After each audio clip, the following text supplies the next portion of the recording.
muda.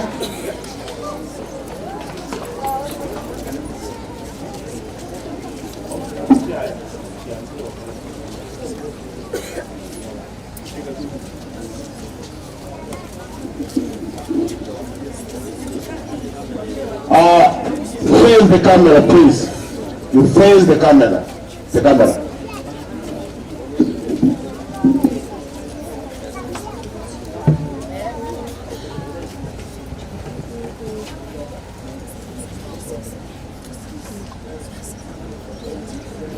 Ini shule ya mama. Ini shule ya mama. Ini shule ya mama. Ini shule ya mama. Tunaiweka upande upande. Tunaiweka upande upande. Tunaiweka upande upande. Tunaiweka upande upande. Tuke pongezi walimu wetu. Tuke pongezi walimu wetu. Tuke pongezi na kazi zao. Tuke pongezi na kazi zao. Leo ni leo, leo ni leo, leo ni leo, siku tuliyongojea. Leo ni leo, leo ni leo, leo ni leo, siku tuliyongojea. Enyi walimu, enyi wazazi, leo ni leo, siku tuliyongojea. Leo ni leo, leo ni leo, leo ni leo, siku tuliyongojea. Enyi watoto, enyi walimu, leo ni leo, siku tuliyongojea. Leo ni leo, leo ni leo, leo ni leo, siku tuliyongojea. Wageni wao mama tuwapambe maua, wageni wao mama tuwapambe maua, Wageni wao mama tuwapambe maua, wageni wao mama tuwapambe maua. wageni cheza kidogo kwenye kudansi ya shughuli awilo logoma, cheza kidogo, Wageni cheza kidogo kwenye kudansi ya shughuli awilo loloma. Cheza kidogo. wageni cheza kidogo kwenye kudansi ya shughuli awilo logoma, cheza kidogo, Wageni cheza kidogo kwenye kudansi ya shughuli awilo loloma. Cheza kidogo. tutamtuma nani, tutamtuma nani, tutamtuma nani asalimie wageni. Tutamtuma nani, tutamtuma nani, tutamtuma nani asalimie wageni. Tutamtuma Nafi, tutamtuma Fiki, tutamtuma Safi asalimie wageni. Tutamtuma Sofi, tutamtuma Fiki, tutamtuma Sofi asalimie wageni. Waonyeshe maringo, waonyeshe maringo, waonyeshe maringo wapate na kucheka. Waonyeshe maringo, waonyeshe maringo, waonyeshe maringo wapate na kucheka. Watingizie kiuno, watingizie kiuno, watingizie kiuno wapate na kucheka. Watingizie kiuno, watingizie kiuno, watingizie kiuno wapate na kucheka. Wakanyagie bureki, wakanyagie bureki, wakanyagie bureki wapate na kucheka. Wakanyagie bureki, wakanyagie bureki, wakanyagie bureki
Grade 6 tumewapa muda person so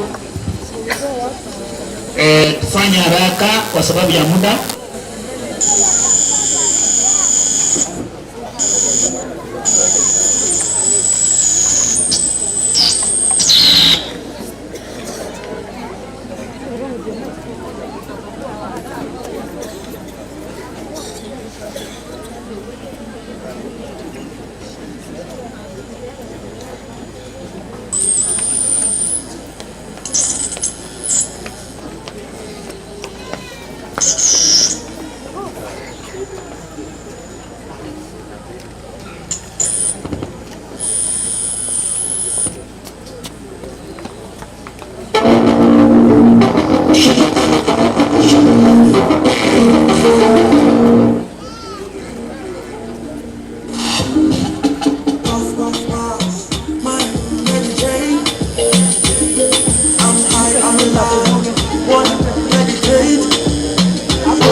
Fashion show. Grade 6 runners. Fashion show.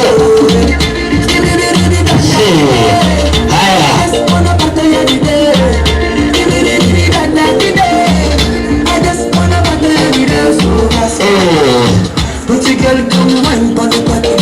Then goes one girl, make it touch it, touch it, touch it, touch it, touch it, touch it. Katika kuna toba maridadi. Pretty girl, come wine on the party. Touch it, touch it, touch it. Alisi tunayo. Kama ni mikono, rahisi ile. Let your back up, do the fucking over. So back up and bend over. Let your back up, do the fucking over. Alokuza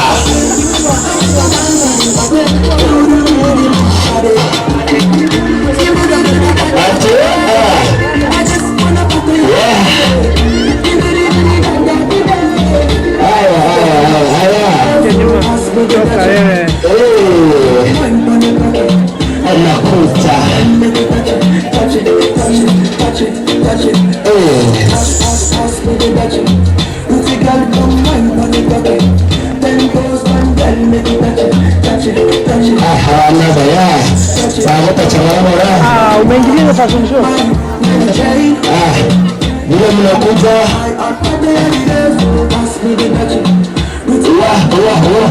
ndio basi. Wewe sasa, haya, unaangalia kwa kamera, tafadhali. Ate watu kama mbaya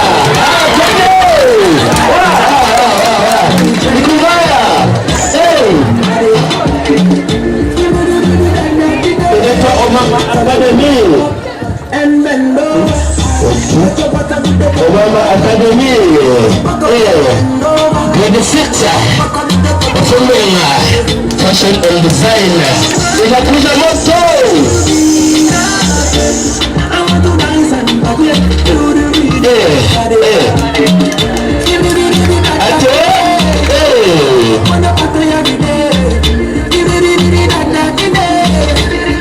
Next, bas.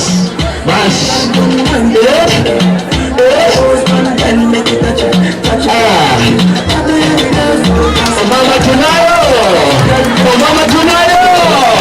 Makofi tafadhali, makofi.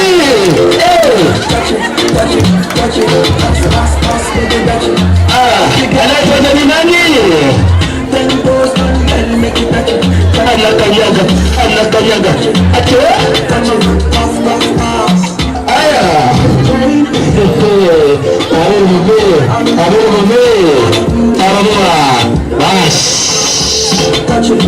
Sasa sina tishu bwana. Wakati ndio sasa. Abadali mpe makofi.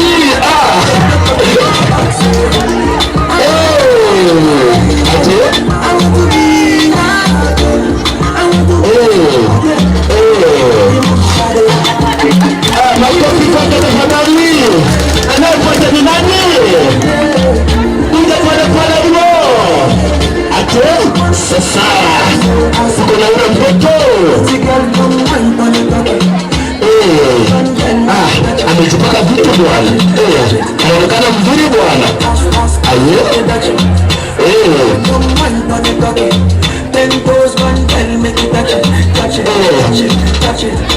Tunawakaribisha sana ili fashion and design ni Omama Academy ambayo ni grade 6 wako jukwani. Sawa, madam anakuja.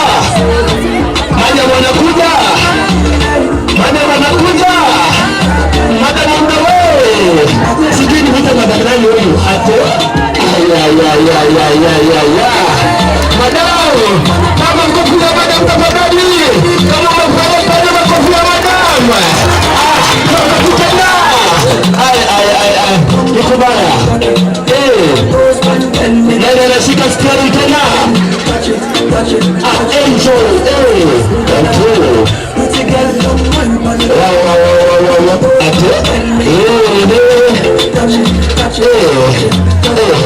Kidogo. Niko baya. Bas. Twende.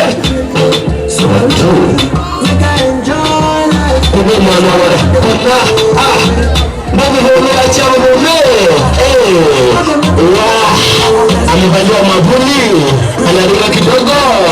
Omama Academy, grade 6, fashion and design. Bas.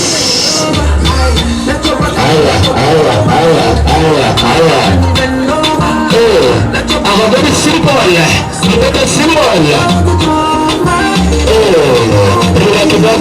Rila kidogo.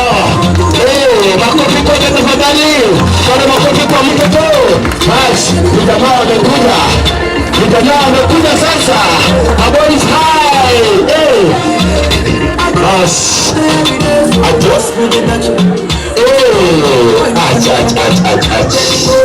Watoto guiders. Allah.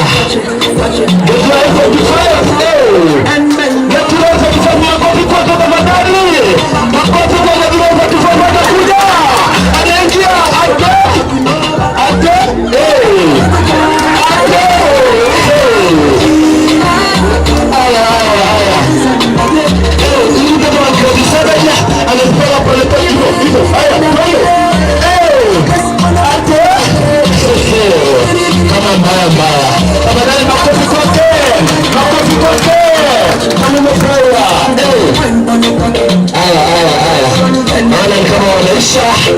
wakati huu tunawakaribisha sana. Asante kwa kuparticipate. Tupatane tena.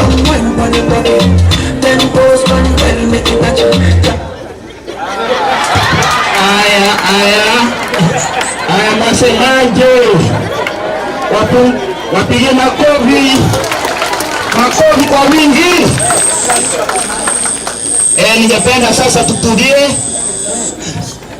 Tunataka kusikia historia ya shule. Wanafunzi watulie, kila mmoja aketi apate kiti, kila mmoja apate kiti, kusikia historia ya shule.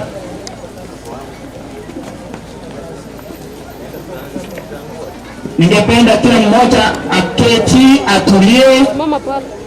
Kuna kelele miongoni mwetu, kila mmoja aketi.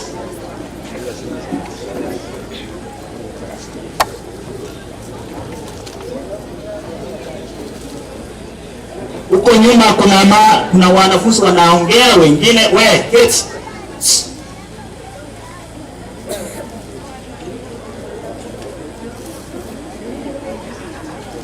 Walimu nisaidie pale nyuma, kuna wanafunzi hawajanyamaza.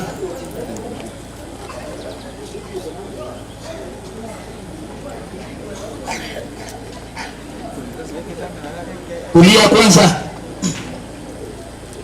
Aya, wewe.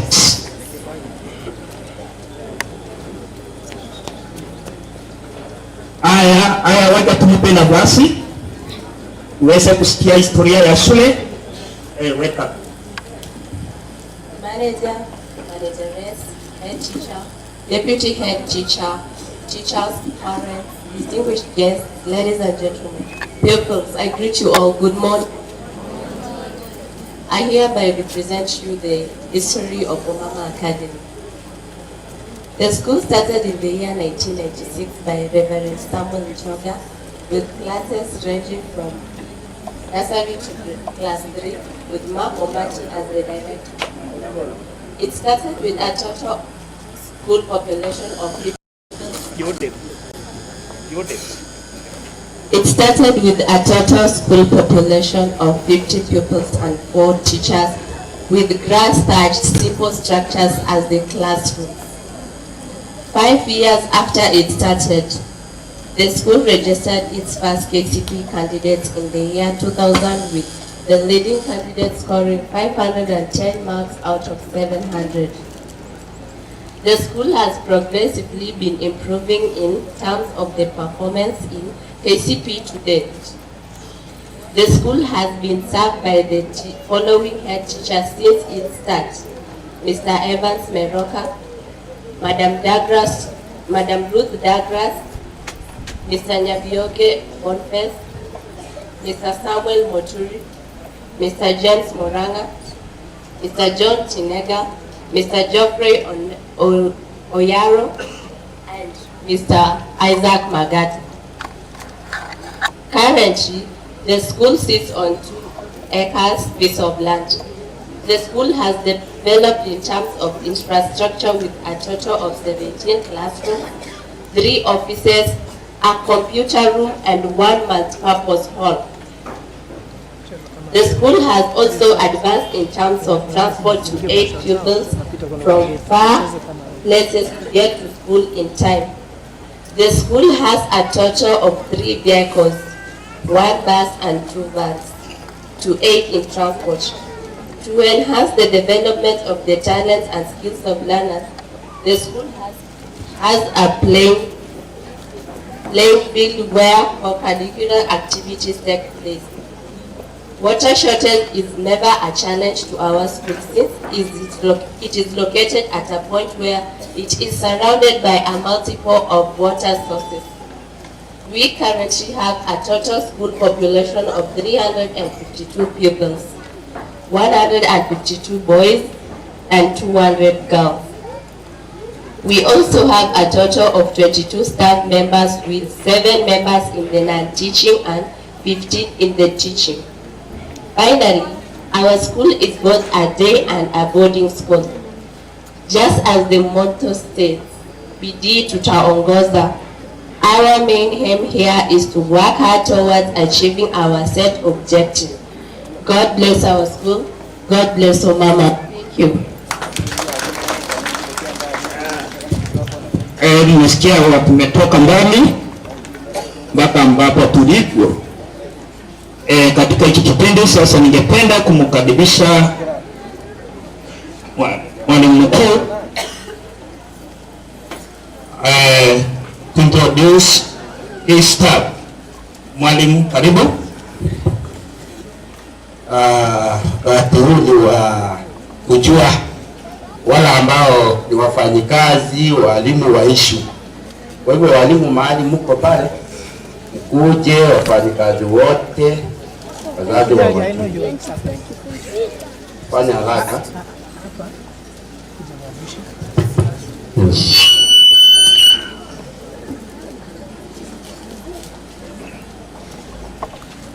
Fanya haraka. Charles. Ikiona Charles pale, hebu mkuje. Jeremia, tunaongoja nyinyi hapa.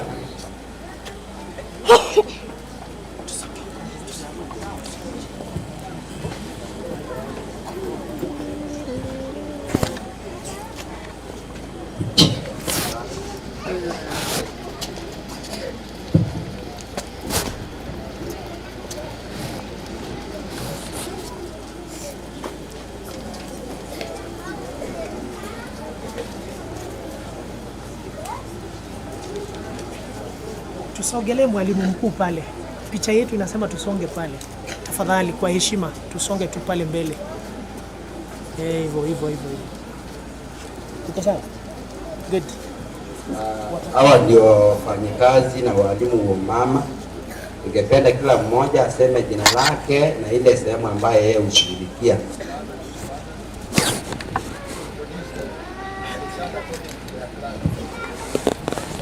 Ningependa kila mwalimu asimame kulingana na darasa lake, na wale ambao mnafanya kama madrivers muwe pamoja, na wale ambao wanashughulikia ile idara ya tumbo pia muwe pamoja vile vile.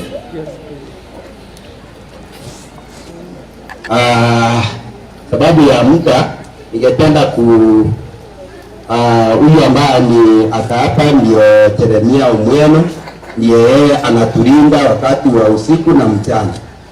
Jeremia. Anayefuata ni Clark Petris ambaye anapokea pesa kwa ofisi. Kwa hivyo ukipata kuna shida ya pesa ni huyu unauliza. Anayefuata ni Ana Mbuya ambaye ndiye matron, vile yeye ndio ushukisha na kupandisha wanafunzi katika gari la shule pass. Anayefuata ni mfanyikazi wa jikoni anaitwa Molista Nyagoki. Anayefuata ni Ayenda, anaye ni chief chef wa jikoni. Anayefuata ni driver wa Nissan ni Charles. Anayefuata ni Omache ambaye ni pass driver. Anayefuata ni Madam Magi Daycare, Madam Linet PP1, Madam Urikista PP2, Madam Rose grade 1 South North, Madam Saravina grade 1 North South grade, Madam Lydia grade 3, Mr. Siemo kwa mkono wa wazazi wa kuone. Mr. Siemo anashughulikia madarasa ya juu, huendesha somo la dini. Mr. Kevin huendesha somo la Kiingereza. Madam Cynthia huendesha somo la Kiswahili. Madam Teresa huendesha somo la Kiingereza, vile masomo mengine kama art and craft. Kuna kitu nimesahau. Huyu Mr. Osiemo ana darasa ambalo anasimamia. Mr. Kevin grade 4, Madam Cynthia grade 5, Madam Teresa grade 6, Mr. Chairman exam anaitwa pia vile ni darasa la 7, yeye ndiye anashughulikia, anaitwa Mr. Wycliffe. Mahali hapa nimefikia, hawa waja wakisema majina yao. Madam Isabella, class teacher grade 2, deputy teacher in charge of curriculum. I'm also Mr. Dennis Nyamachi, class 8 teacher and deputy teacher in charge of history. Nafundisha somo la Kiswahili na somo la sayansi. Hawa ndio wale wanashughulikia wanafunzi wenu katika hii shule ya umama. Vile vile mimi ni Isaac Magata, the head teacher of the institution. Vile vile anaendesha masomo ya hisabati kuanzia darasa la 6 hadi la 8. Kwa hivyo hawa ndio wafanye wote kazi. Kwa sababu ya muda, waje nimpishe manager wa shule alete the board members. Board members pion.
Board members who are present,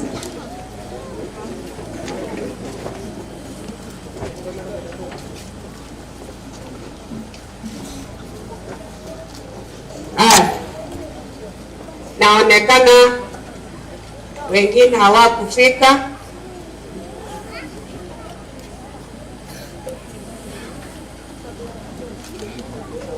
Hawa ndio board members wale ambao wanasimamia madarasa ya watoto wenu,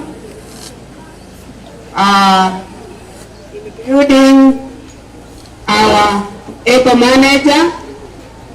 Vile manager alikuwa mgonjwa na tunamshukuru Mungu maana amepona, lakini hana nguvu ya kusimama sana. Tena wale ambao hamjajua, tungekuwa na sherehe ya kufana sana, lakini tulimpoteza mama yetu. Ndio sababu mmeona tuko na sherehe ambayo iko chini, kwa sababu mwenye kibande hiki cha ardhi ameaga. Kwa hivyo tunahitaji maombi yenu na chochote kile ambacho utatusaidia hata mawazo. Kwa hivyo wacha niwaintroduce our board members. Songa chini hivi. Haya, wacha tuanze kutoka chini. Atasema darasa lenye anasimamia na jina, tuende. Inua mkono. Grade 6 representative.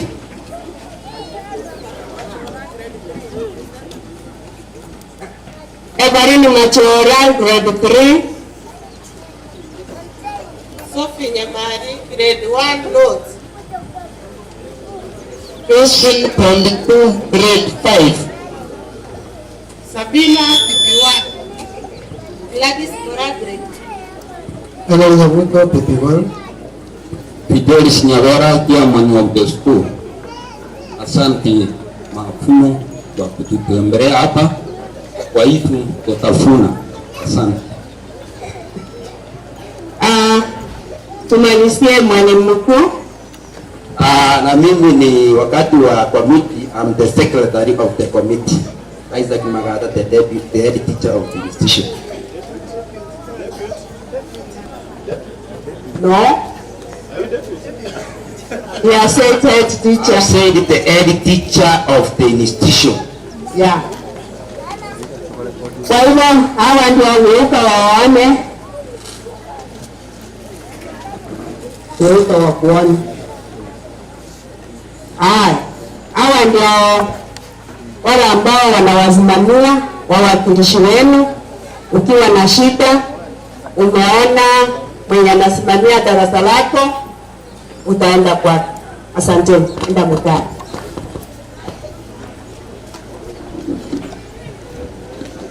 Twende kiwango kingine. Hello. Wairudi huya. Hello. Doramo. Kima kichenda na ndoto ikire. To which career we have actually done exams. Yeah, to make it so we are going straight to the removing of the exams. But we have actually done these time. So invite the chairman of examination to take over.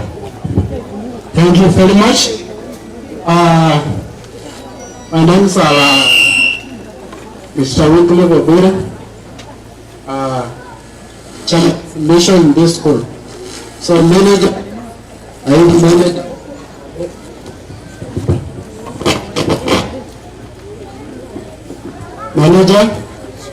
manager, wageni, walimu, wazazi na wanafunzi mjambo.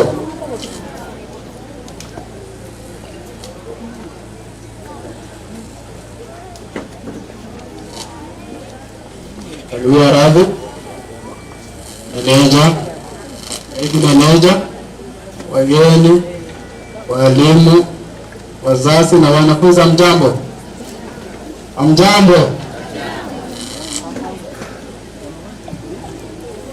Kama mnavyojua, tumejumuika hapa hivi leo kufunga shule na kuwatuza wanafunzi waliofanya vyema katika mtihani. Shuleni mwetu ilivyo kawaida tunafanya mtihani kila baada ya mwezi, na madarasa ya chuo wakati mwingine kufanya hata baada ya kila juma.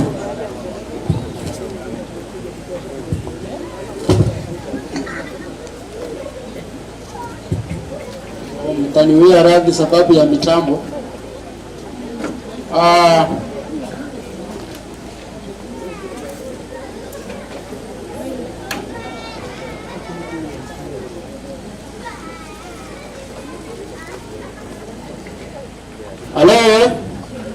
Halo wanafunzi,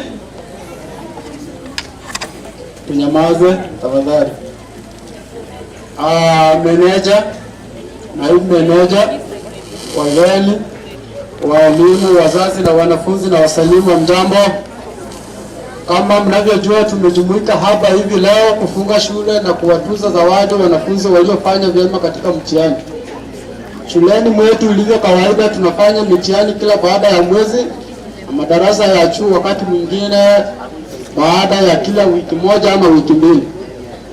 Pia tunafanya mitihani ya kongamano, hadi zono, grade ya 6, ya 7 na 8 na sub county exams, kupimana nguvu na shule nyingine. Shule yetu imefua dafu kwa miongoni mwa shule bora katika kata ndogo ya eneo hili. Samahani, kuna kelele miongoni mwetu.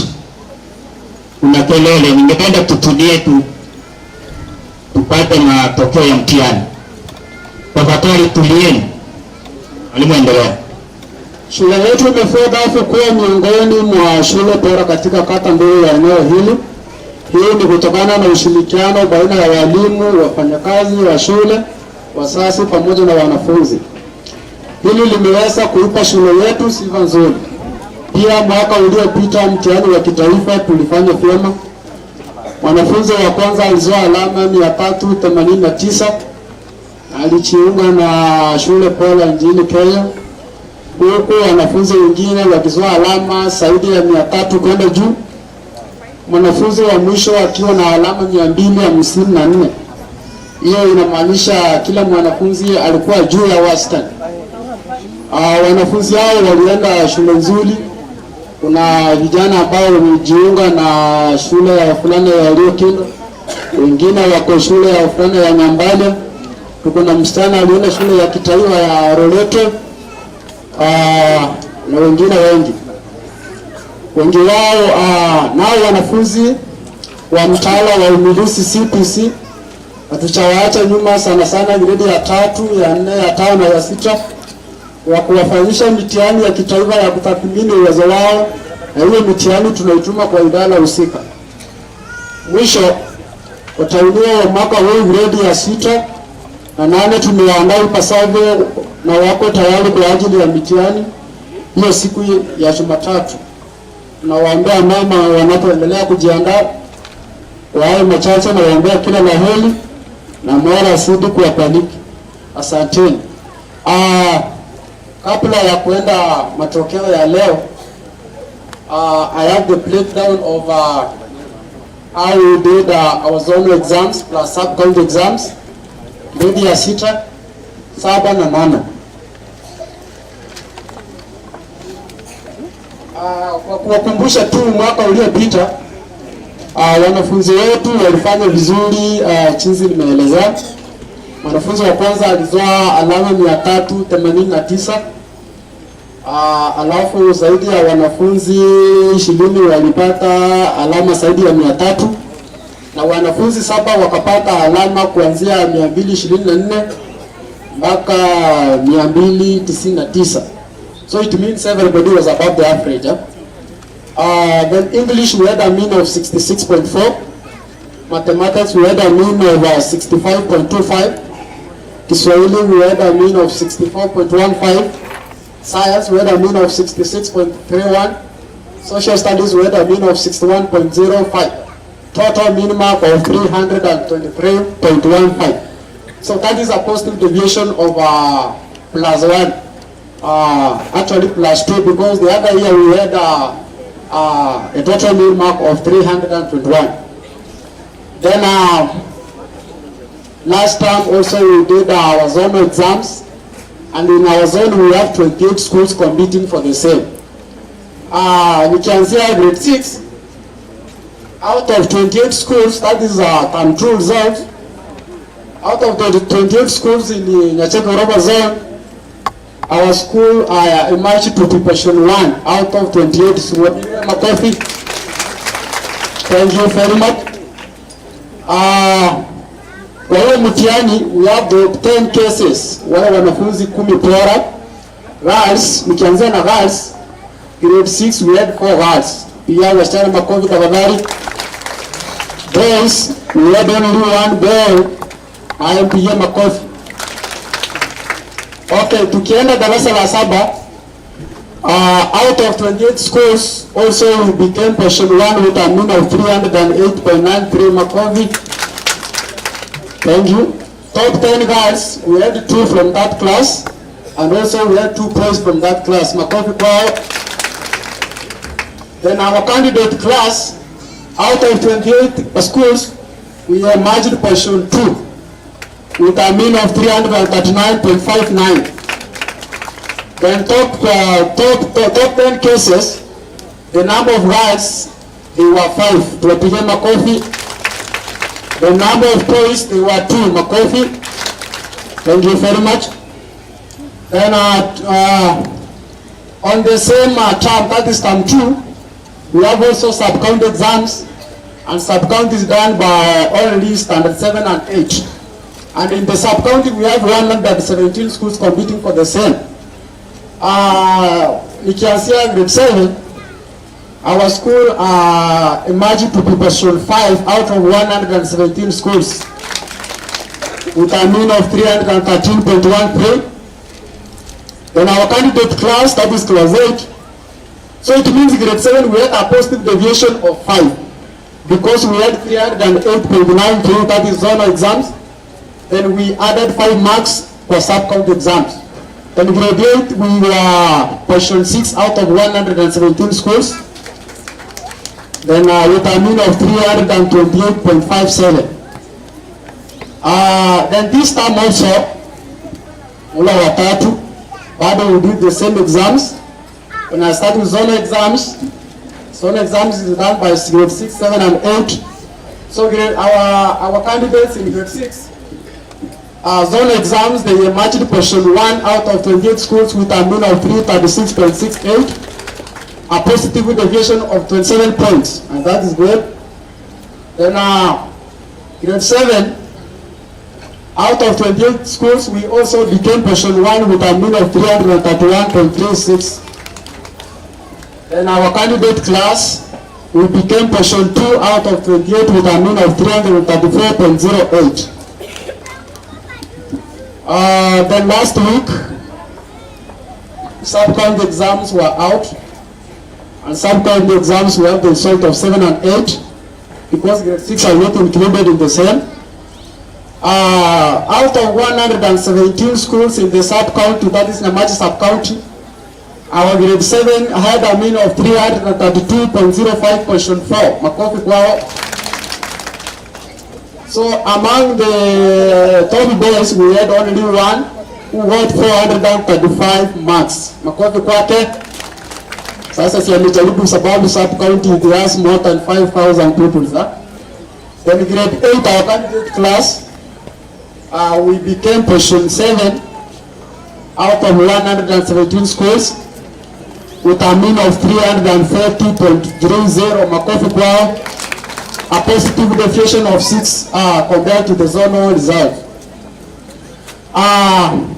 When I see the breakdown of the subject nikimalizia, grade 7 English, we were position 6 out of 117. It means we were among the top 10 cases. Makofi kwao. Then Kiswahili, we also became position 6 out of 117. Makofi kwa madam. Mathematics also we became position 6 out of 117. Makofi kwa teacher. Science we with a mean of 70.30, we became position 3. Mr. Dennis Makofi. Then social studies 73.10, position 4. Mr. Wycliffe anaongea. Makofi kwangu. Very good. Then grade 8 also our English had a mean of 60.80, question 10. Makofi kwa Mr. Kevin because he was among the top 10 cases. Makofi anayo. Ama namna gani? Congratulations. Mathematics a mean of 64.20, question 9. Head teacher Makofi. Thank you very much. Kiswahili, Mr. Dennis, deputy 64.65, question 10, Makofi. Then science also, Mr. Dennis, our deputy 74.10, question 8, Makofi. Mr. Wycliffe 74.55, social studies, question 7, Makofi kwangu tena. Yeah, thank you very much. Kabla ya kuenda matokeo ya wanafunzi ya muhula huo kuanzia darasa la chekechea mpaka darasa la 8, na ukumbusha kuwa wazazi tunawashukuru sana sababu tumeshirikiana kutoka muhula wa kwanza na tunamaliza muhula wa 3. Matokeo mazuri ni ushirikiano wa wanafunzi pamoja na walimu na wazazi. Tunashukuru kwa hayo. Our grade 6 and our candidates grade 8, we have prepared them for Monday exams. Tuzidi kuwaombea sababu we know they will pass. For example, our main target for grade 8 is an average mean of 350. So our where we are standing by now, we are 340.30. So it means tukiongeza hiyo 10 tutafika our main target. So tuendelee kushirikiana kwa hayo. Without wasting time, tunaenda matokeo ya wanafunzi. Na hapo we are going to award top 5 plus the other classes top 10 na tuwazindikishe kwa makofi makali. Si namna hiyo wazazi? Shukuru. Mwalimu msimamizi wa program, tafadhali. Top 5 cases, madam. Top 5 cases.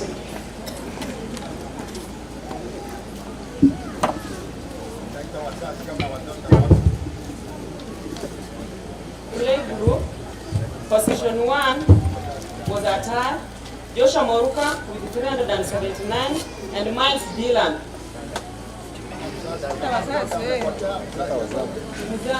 Sasa ukisikia jina la mwanafunzi unakuja unapokea kitabu tafadhali. Position 3, Mary Ntereba, 67.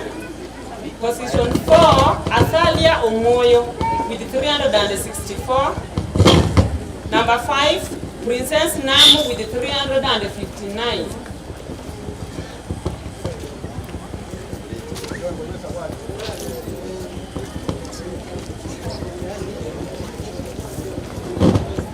Okay, tutengeneze makofi wazazi 1 2 3. Thank you. PP1. Abdul Madam PP1 tuharakisha sababu ya muda. Okay, kwanza Faruna. Okay, PP1. Bianca Blessings with 398. Bianca Blessings, tafadhali harakisha. Followed by James Seme with 390 marks. Seme. Sarah Nyabuto 385 marks. Sarah. Roka Dasian with 381.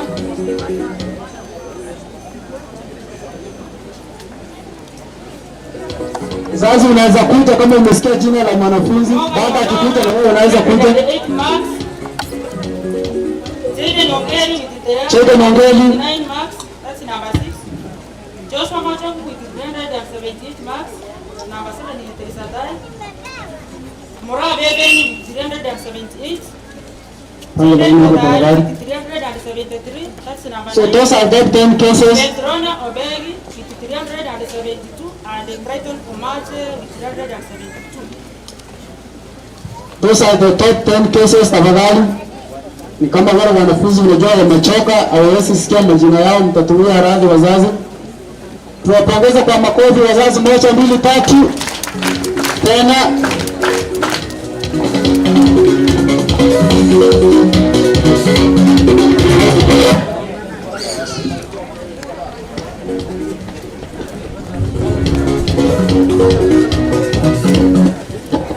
Madam tafadhali.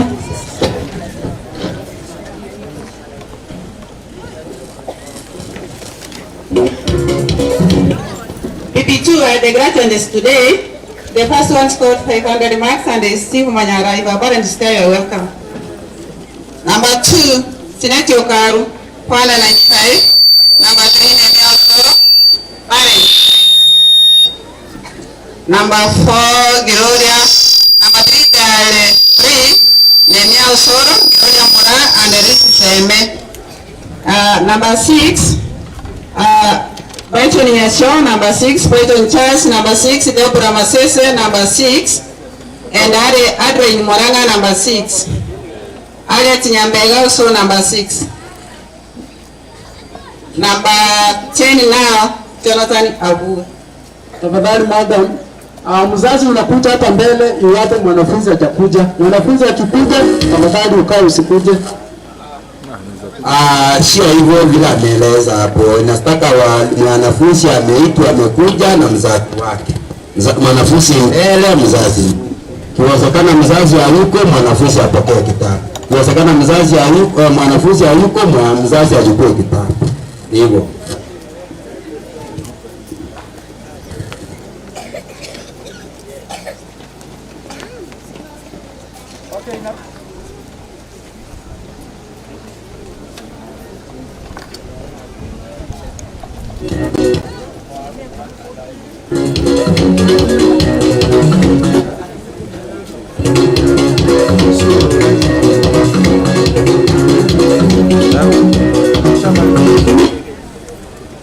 Okay, point of correction tafadhali. Point of correction. Iwapo mzazi unakuja na mwanafunzi, mwanafunzi akipewa kitabu na wewe usipeleke kitabu, because I have seen some confusion. Mwanafunzi akituzwa kitabu, that is the final. Wewe unasimama tu, lakini wale mwanafunzi hajakuja ndio unakuja. Grade 1, madam tafadhali. In grade 1 we have 47 students. The first one is Preeti Nwanta with 378 marks. Question 2, Chakrin Machuki, 376 marks. Question 3, Lilian Mayaka, 373 marks. Question 4, Princess Jared, 372 marks. Lilian Nyamari, 371. Question 5, Stacio Tachi, Question 6 with 370 marks. Victoria Mora, 367, Question 7. Annie Rosfori, 363, Question 8. Martha Mruka, 362, Question 9. Eston Bati, 354, Question 10.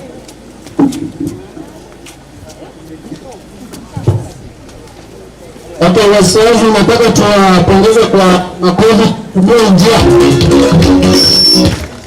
Okay, mosquito wazazi mnasema mosquito kati jingi unaishika zaidi kaenda mosquito kati that's what to grade 2 for the madam.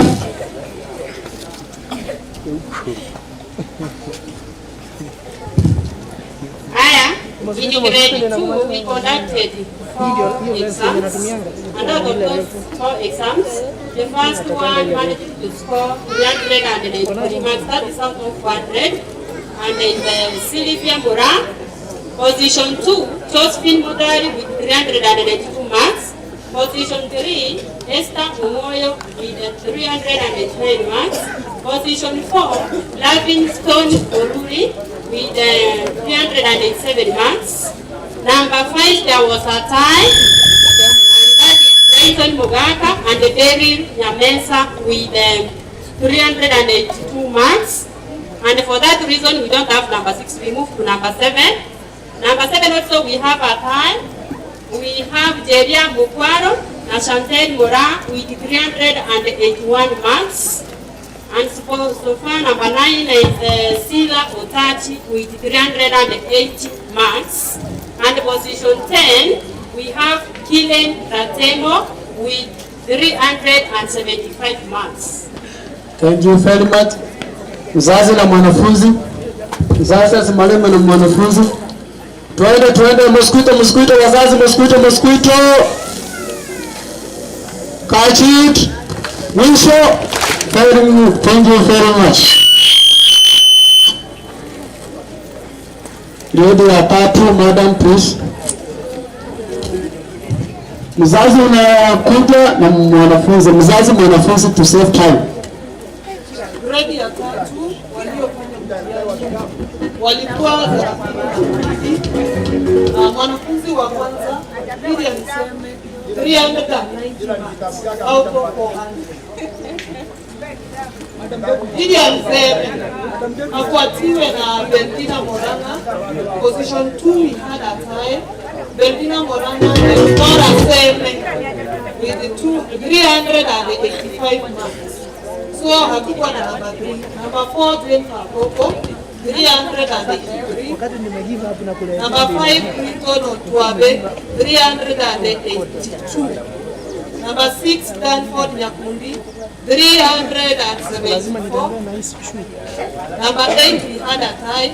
Mary Nyambega and Dorcas Nyabuto 370. Wazazi hawako. Grade ya 3 wazazi. Hatukuwa na number 9. Number 10 Grace Machora 363 marks. Hao ndio wanajiunga na grade ya 4 mwaka ujao. Twende tena mosquito.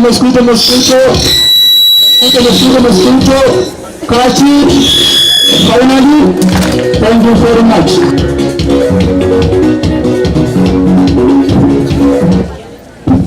Let's go to grade 4. Grade 4.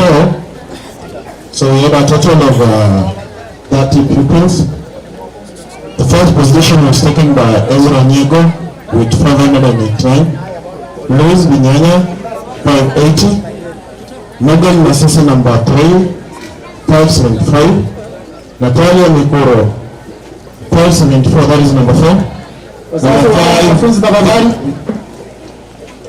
Number 5, Victor Namani. Number 6, Lavenda Kemuna. So number 5 had 572 marks. Number 6, Lavenda had 554. Number 7, Amos Evans, 551. Number 8, Nadia Mikuro, 530. Number 9, Bridget Motiri, 520. And finally, number 10, Clifford Ambati with 518. The students who are say all of them have exceeded the expectations. Kilicho Mbati, tafadhali. Kilicho Mbati, mzazi amefika na utafika. Kilicho Mbati. Kilicho Mbati alikuwa ameenda wapi? Amelala? Nadia Mikuro. Okay, wazazi mnaonaje hapa mbele? Hizi utakuwa wapi tafadhali, na mzazi yako wapi? Okay, kama mzazi yako, you have been represented. So this is the wonderful class in our school. When you see, they are very proud. Also even the parents are very proud. Makofi kwao.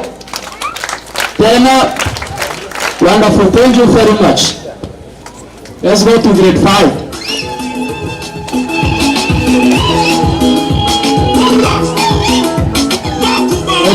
Top 5 only, madam. Top 5.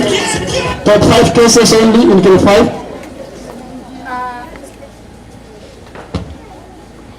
Grade 5 walikuwa wanafunzi 29. Wa kwanza alizoa alama 586. Brandon Maredi. Brandon Maredi, niliona mzazi wake hapa tafadhali. Wa pili Collins Moruka, 575. Niliona mwalimu hapa Collins. Wa tatu Paul Smith, 564. Niliona madam hapa Prince. Wa nne Clara Kemto, 544. Mama Clara mbele. Wa tano Boaz Samuel, 534. Boaz Samuel. Also, this is a wonderful class in our school. Beautiful, our pupils are beautiful, parents are beautiful. Makofi tafadhali wazazi. Thank you very much.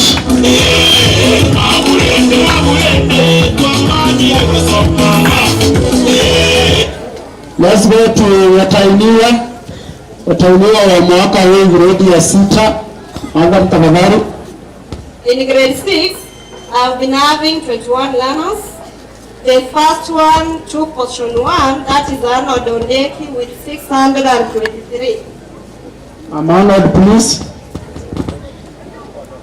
Purity Ayera with 620. Purity Ayera, please. Sharon Moturi with 615. Sharon, please. Hope George, 598. Peter Omari, 589. Thank you very much. Hawa ni wanafunzi wa Preni. Shule yetu grade ya 6, ya 7 na ya 8 wote they are boarders. And this is also the wonderful class. Makofi kwao tafadhali. Makofi tena.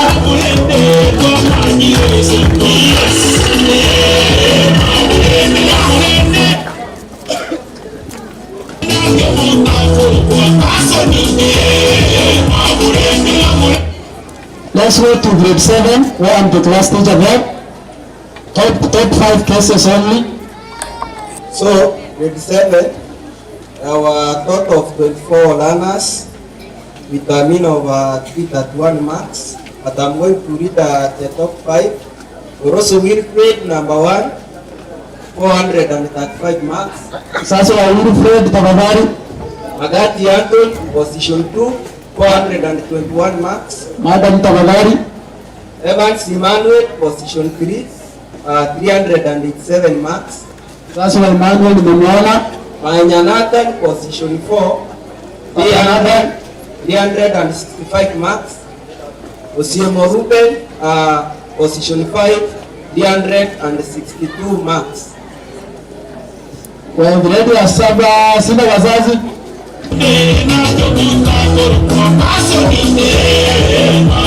Okay, flower, angusha tena. Thank you very much. Hawa ndio watajiunga na grade ya 8 mwaka ujao. Let's go to our flag bearers, Mr. Dennis.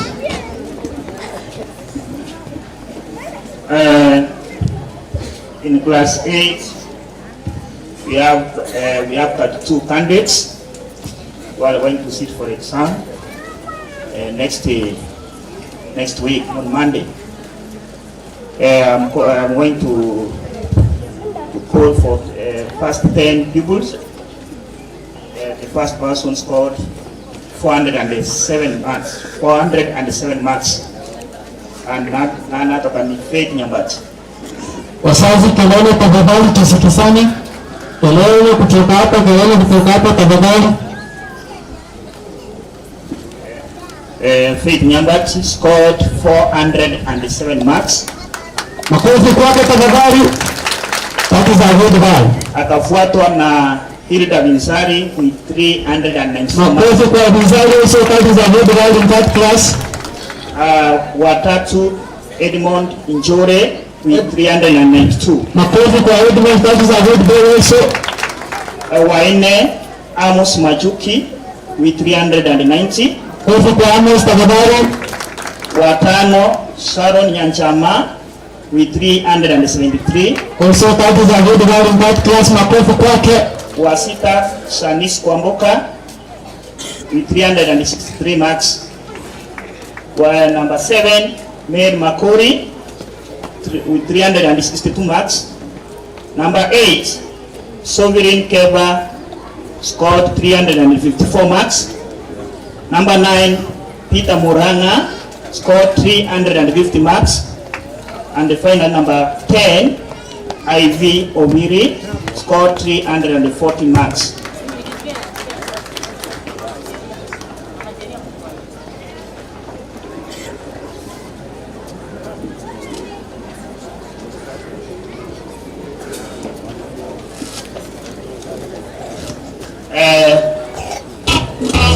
Then make up to subject performance.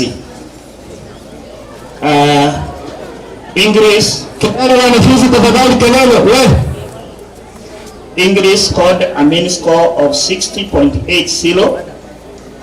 Kiswahili scored 64.65. Mathematics scored 64.20. Then science scored 76.10. Social studies and CRE scored 74.55. The total mean score standard this was 340.30. Thank you very much, Mwalimu. As you can see, these are our candidates for this year, and we will hope as per Monday, God will assist them and they will excel. Makofi kwao tafadhali. Tumeona Aspire karibu sana. Muwape moyo, muwapongeze kwa makofi. Sasa tu as I'm going to read the annual average for the whole that's the whole year, and we have done a number of exams.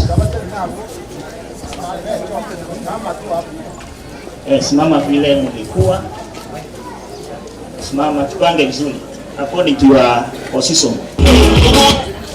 Haya ni kidogo.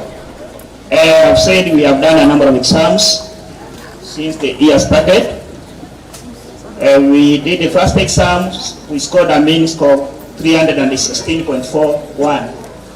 The second cut, we scored a mean score of 308.00. The third exam, we scored a mean score of 300.68. Then in the mock exam, we scored a mean score of 324.19.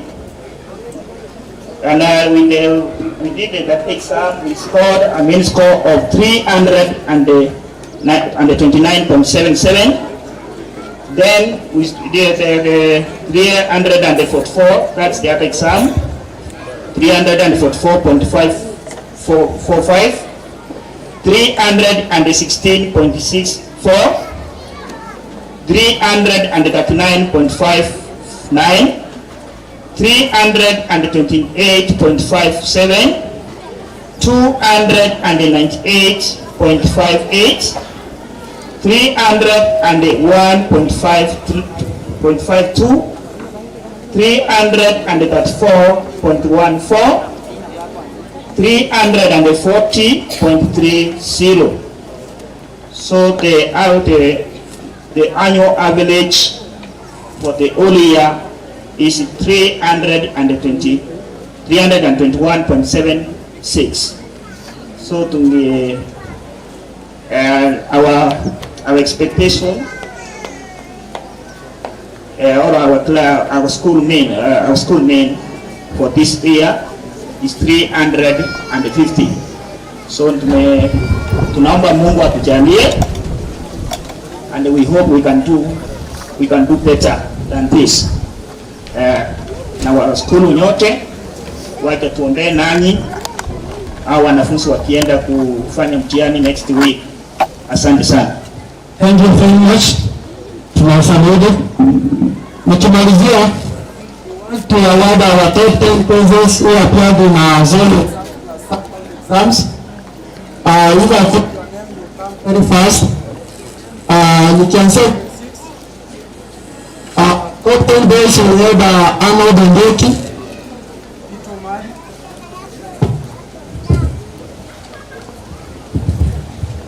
So in grade 6 we have Arnold Ondoki with 436 points. Tito Mali 432 points. Dennis Bosino 400 points. Rice Piri Tanyera 454 points. Sharon Moturu 436 points. Old Pesavoko 386 points. Tavadar Kuta. Grade 7 we have a 2. Wilfred Peroso 419 marks. Anthony Magati 418 marks. Those are the ones who applied in the zone exams. In grade 8 we have 3 guys. Ilda Musari 398 marks. Faith Ngambati 394 marks. Charlie Karasi 377 marks. Rakisha Tavadari. Top 10 cases sub-county, we had one boy who scored 435 in the sub-county. We have Wilfred Coroso also is here. So he scored 435 marks and he was position 8 general in the sub-county. Tafadhali tutengeneze wazazi, tutengeneze makofi, usichoke, tunamaliza usichoke. Tuende 1 2 3 tena. Very good. Those are wonderful boys and girls. Thank you, Petra. Arnold, Anthony Malati, Wilfred Coroso, Hilda Winsani, Sharon Karasi. Finally, Madam tusaidie na kitabu. Madam David tusaidie na kitabu. Kitabu kwa governor. Faith Nyambati is the governor of our school. The one who read our school history. Thank you, that is our school governor. Makofi kwao tena. Thank you very much. Okay. Kwa wakati huu ningependa kumkaribisha meneja wa shule aendelee na kipindi. Yes, manager.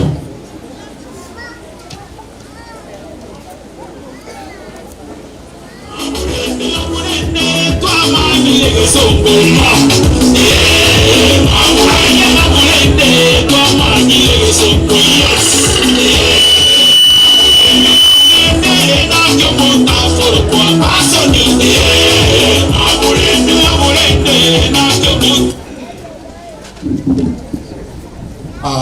Asante sana kwa wale ambao mmekuja nyuma. Tulianza mapema, sio mapema sana.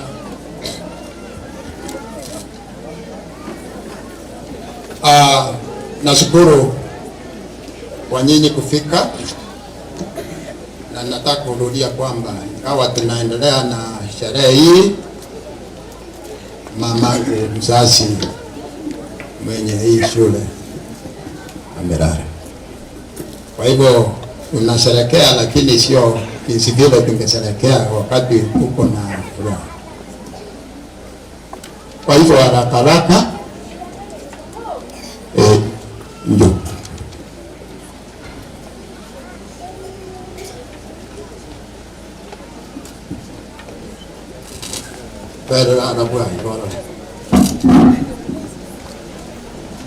last year walifanya KCPE kukupatia walimu zawadi yao, na walimu wote wenye walikuwa wanafunza darasa lile ambalo limeenda, kila mwalimu ambaye anapata alama ya A ama A- kuna msawadi na shilingi 200. Ningependa kusema ya kwamba kuna deni ya wanafunzi ambao walifanya vizuri. Emmanuel Nyakoya ambaye ako Kindo, Lawrence Ayenda ako Kindo, Aurelia Mora ako Loreto Girls, Rodini Nyasani ako Nyambaria, Alex Ondichi ako Nyambaria, Chei Magati ako Moi Gesusu Boys, Ana Nyamwe ako Kereli Girls, Biolitie Magoma ako Kereli Girls, na George Kenneth na yako Moi High School top 10. Hawa ni nimesoma ambao walipata alama ya 300 ama 400 na 343 kwenda juu, na wengine wamo miongoni mwa shule pengine tutapata nafasi. Kwa hivyo mwalimu ambaye alikuwa anafunza somo la hisabati, Mr. Magata, alikuwa pia anafunza somo la science. Science alipata, maths alipata A6, na somo la science akapata A2. Sote pamoja hizo pesa ni 1,600. Hakutapokea hizo pesa. He was handling maths and the science last year. So 1,400. Na kimo mwakatela. Jambo yale wazembo bado 1,600. Ambaye alikuwa anafunza Kiingereza Kevin Dioba alipata alama 4 4 A's and is getting 800. Angalia tu kama kwa mweza wadi ilicha ya moja ya hiyo wadi ndio sikuje kudai tena.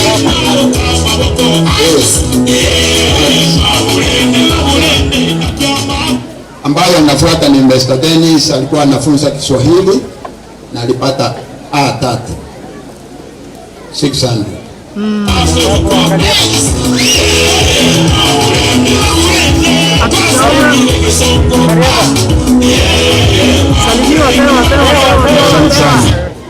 Mapokezi akichukuliwa. Anapo anafuata ni wa Social Studies Mesa Wycliffe, shilingi 400.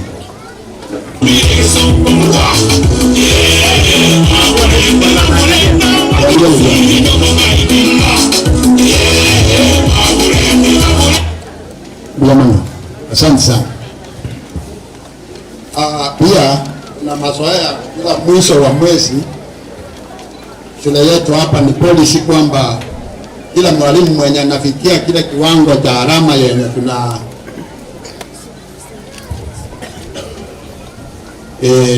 ono naji nanyo babu seti kando ya bantu tayo sektai walimu ndio hata kile cha walimu mwa appreciate kinse chini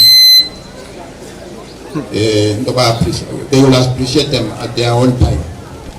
Nilikuwa nasema kwamba tuna mazoea kila mwisho wa mwezi mwalimu wa Lolwa ambaye anafikisha miniscore ya 80 na ngapi ile 85 and above anapewa zawadi ya 150. Na mwalimu wa hapa somo lake likifika 64 or 63 and above naye anapewa 150. Lakini akisidisa hapa akifika 70 and above anapewa 250. Bwana asifiwe. Kwa hivyo mwalimu wa play group Madam Magi anapata 1 2 3 150 times 3 450. Hadi hapo wazi.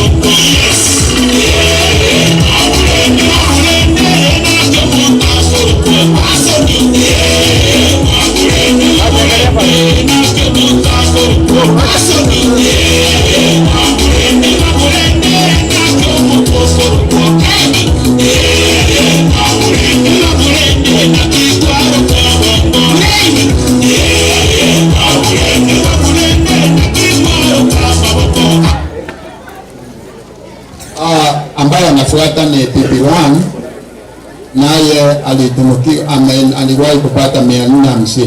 Tafadhali kuja. Madam Linet, tafadhali kuja. Unajua matokeo yanaenda kulingana na mtihani. Kama ulikuwa mgumu unalamba njere.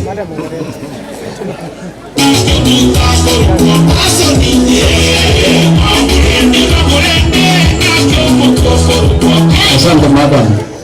Uendelee kusaidia watoto wa Mungu. PP2 ambaye ni madam ambaye ni graduation ndio itakuwa climax. Tutamalizia hiyo. PP2 madam Gorkista kuja haraka 1 4.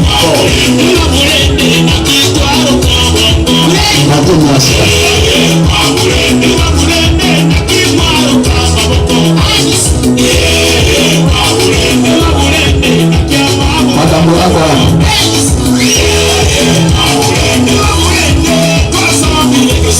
Asante sana. Grade 1 notes alikuwa karibu kulamba njeri, lakini Mungu akamsaidia akampatia somo moja 150. Grade 1 note, tafadhali mwalimu kocha. Mara nyingi wanalamba njeri.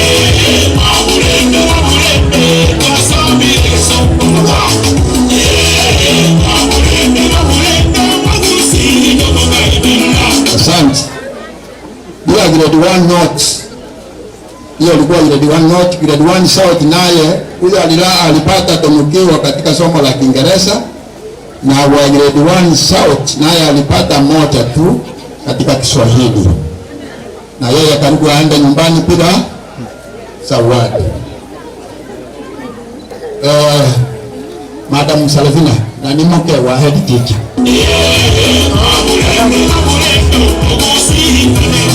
Angalia hapa. Ndio kwa la ongea. Asante sana. Na nyinyi Radio Funa, unajua watu wengine hatukajua vile video ikitolewa vile unatakiwa kupita, vile unatakiwa kupiga.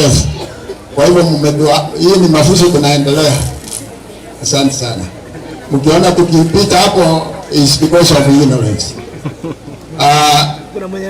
Grade 2 Madam Isabella 450. Karibu sana.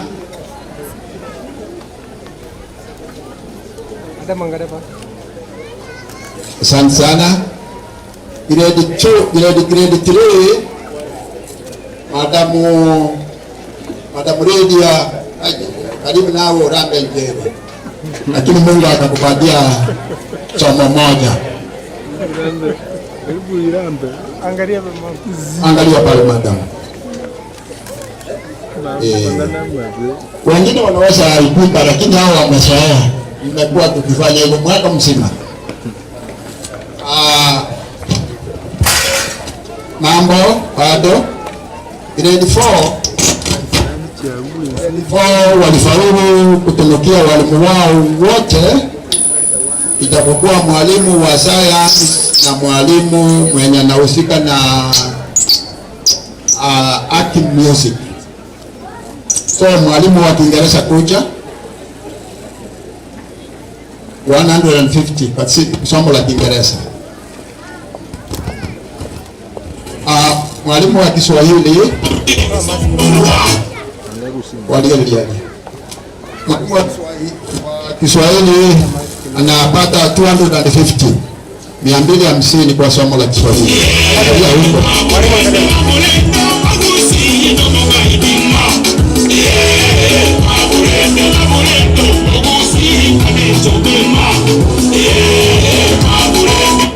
Asante sana. Mwalimu mwingine ni mwalimu anayefunza ambaye anafunza maths. Grade 4 maths teacher 250.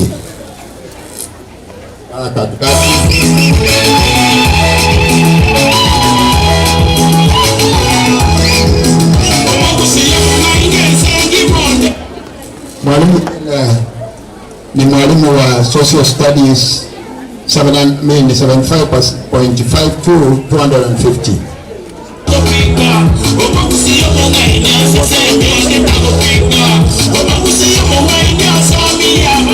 Asante sana. Kama unafunza hilo darasa na utaonekana, basi utajulikana. Si atajulikana tu. Mmoja mwalimu mmoja kwa sababu mtaji na adina ebuni ngabona mwaike. Mmoja atakumanyikana. Iwato kini wana ndani mo kiwani manyu o manyina na wale jara because they will want to talk about it. Grade 5 English teacher please.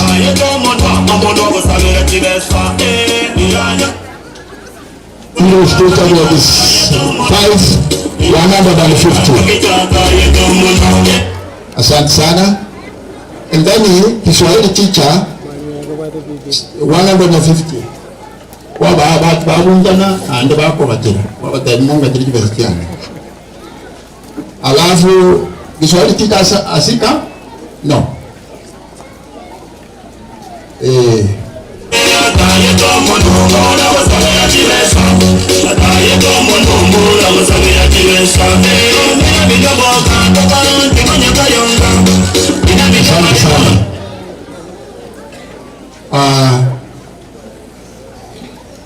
Munoto ni mtu kwa panera.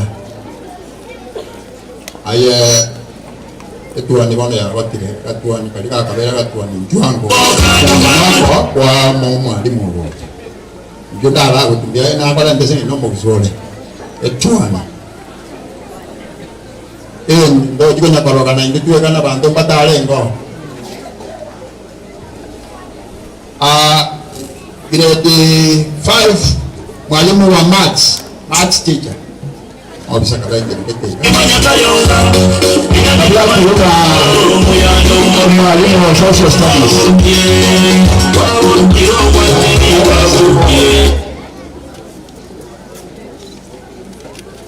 150 kwa grade 5.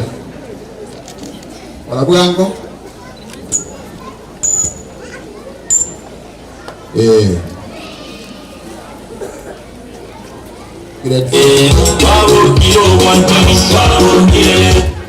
Alafu social studies. Thank you. Very good. Alafu that is the home science and those other subjects combined. 150.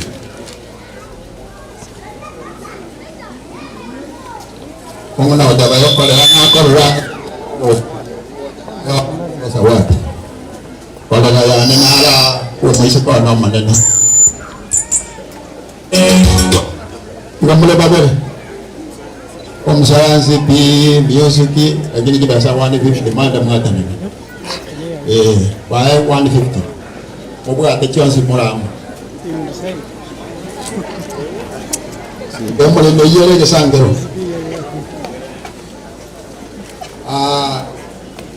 you're gonna run the social studies, I think. So, when the mission is Akim Music. Akim Music mwalimu anayefunza 70.0.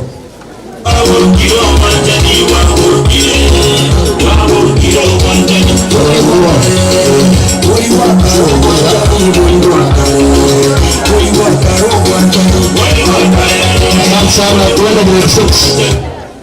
Grade 6 mwalimu wa English 69.2, mwalimu wa Kiswahili 72.2. Nyinyi wawili kucha.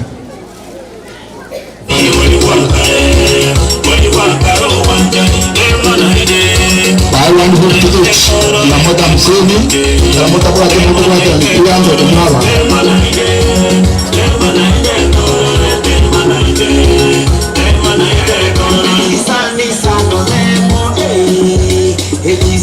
Asante sana.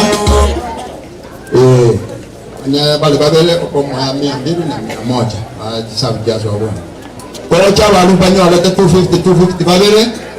Oyo maths grade 6 no yo science grade 6. Tafadhali kucha 250 euro sinyoba 500 eliyele bani nyanya watu.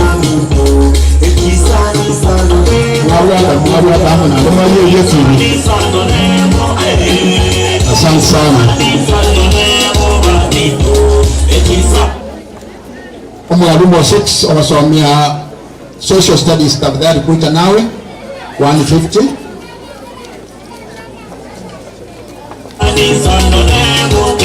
Asante sana.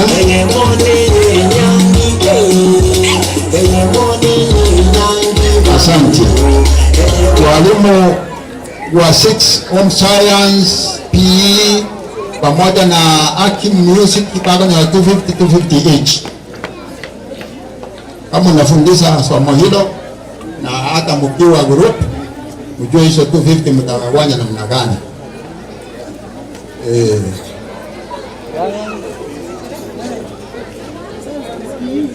Fanya haraka.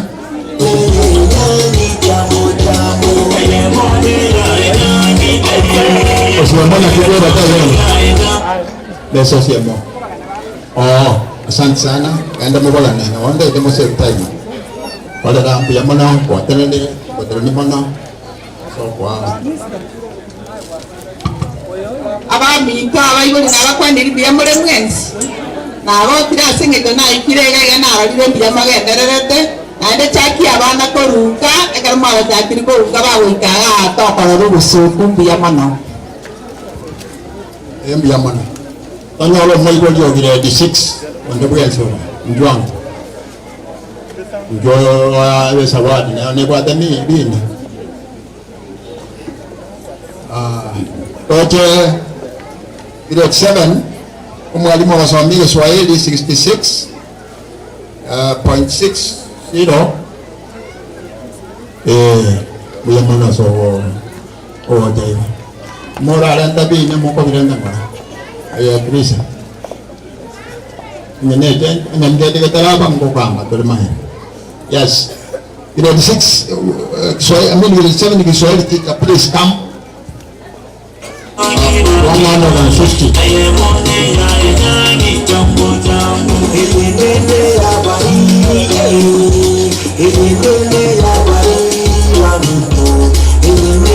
Asante sana.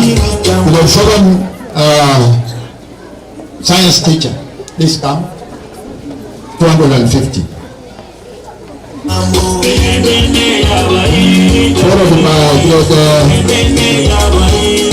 7 social studies teacher, 250.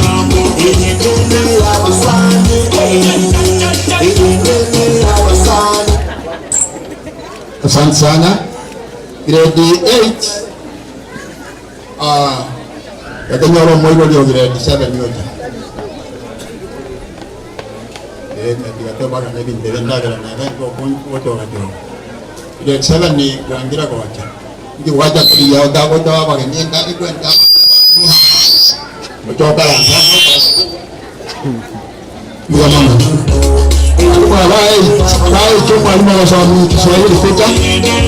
Wale wana futi. Ndio fanya wao Kiswahili futa. Wa macho wa tonto. 150.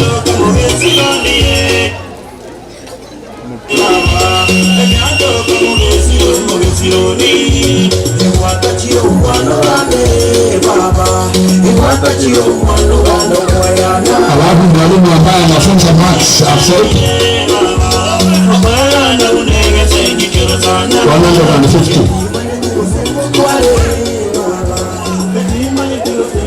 Alafu mwalimu ambaye anafunza science 76.10 202. Social studies 74.55, science paper 250.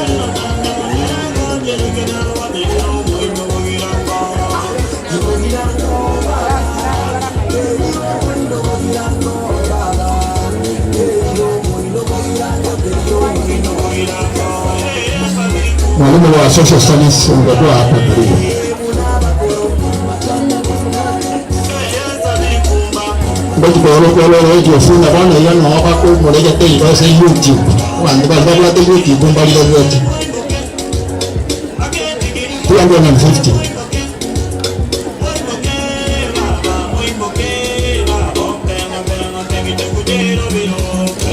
Asante sana. Asante. Nimeshukuru. Ona ngokolo tole na atakangole ngokala sangaranzira ni aba kali responsible school ndio aba golete keroko tuliwanunulia kiti ona atakana njimba kando njimba losia lakini kikabacha inde birogo bilyango igorango abana puko limna majesi birogo biranda abali mwinjuga omwalimu otayo osomo mo kali azotayo nabawe tu kan etu amuyete nyawa budgeting we had land that we give ay jogo bidere lakini karena tabana ni kuna baba ono katanda na kalenda kama yo monda benadi yo bali mumbai yo let me sit ndi mokala hansete ko sai ni kalibali wala chap ebreva bana mwango la grade 8 ngiyo akabe te biro ko sera se ndi Ende mwana mna toko enda mwana kwa bato ndio ngande vile nsabu. All spring those last years. Ndio bana na nyere sare yote kayo wako. Baba na wakirende yona ndio lazima baba kule sasa hawa ndio pata ndio baba. Ndio mama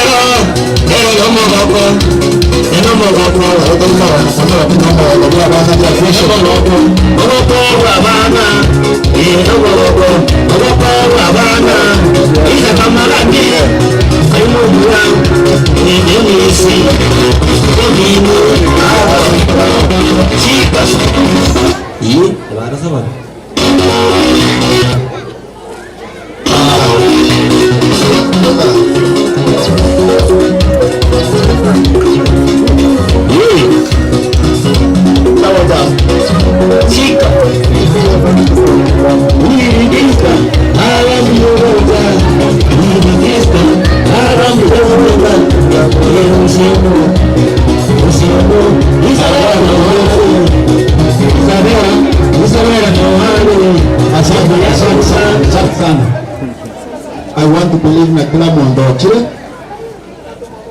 na abasomba wangu basende bale asengi dia kwa yake ndio wana nete mumanya tena tunelendo we made this plan kufanya change iko monde tale ma sababu alimu vile umeonda kumsana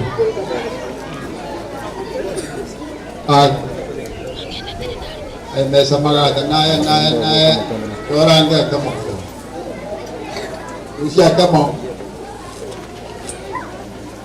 mbona hata anatamba freedom of cara choice cara isa to ndo dijo ko tandara kote cara murasa kwambe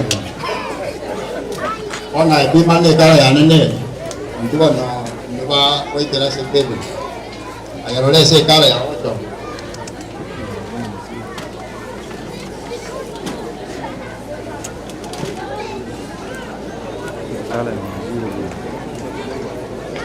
Marachi nanga ja kwa pulu kumba ngire ni wata yati. Ni waita raiga ni tora. Ya kwa atira kwa rai ndora tu. Ah bila wati. Waita raiga.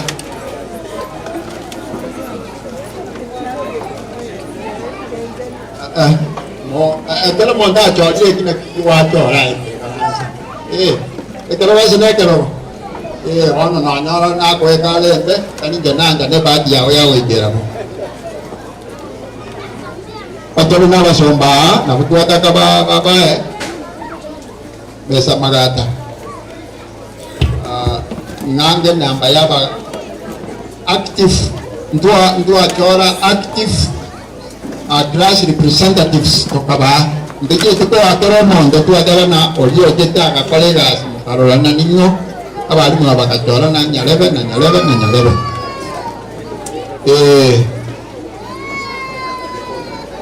para via aba bali kwa libe temayoti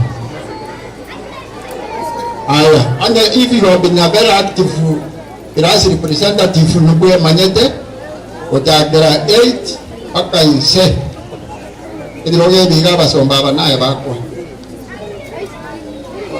form members baito dagero mo chairman dalia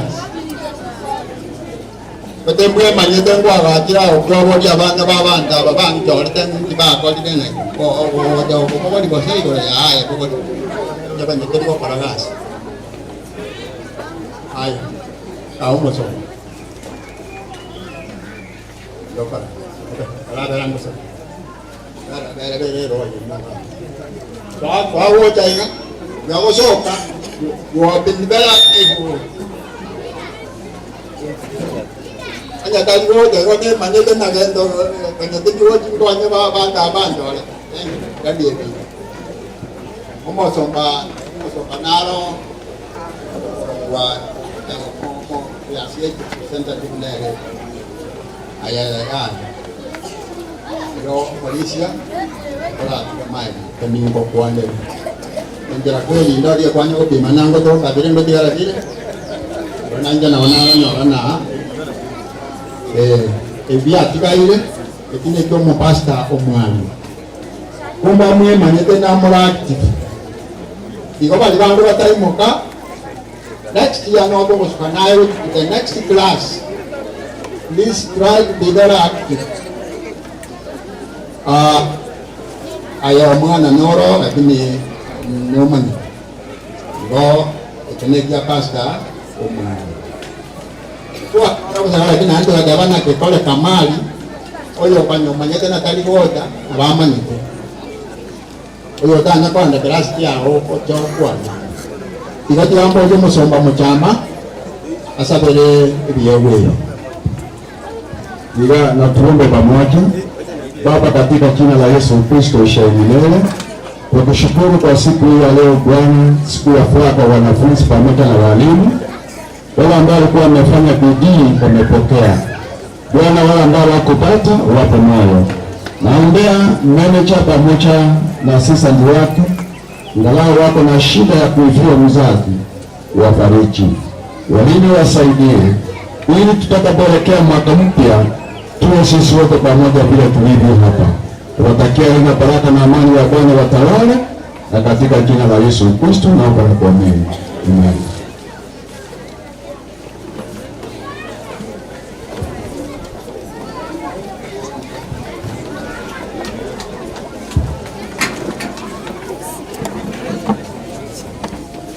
Kufikia hapa tunataka wale ambao mlikuja na zawadi za walimu mfanye haraka haraka. Wacha nione walimu wa playgroup. Ukikosa nitakuruka. Haonekani. Wazazi wa playgroup wako wapi? Wale ambao wako na zawadi ya mwalimu. Wale ambao wako na zawadi ya mwalimu. Wale ambao wako na zawadi ya mwalimu hakuna. Twende.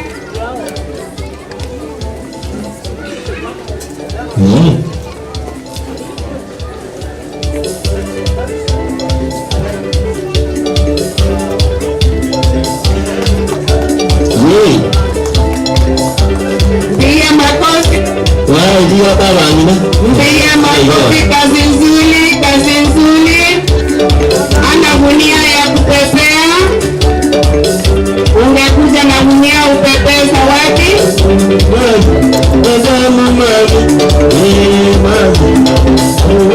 Haya, Bibi One.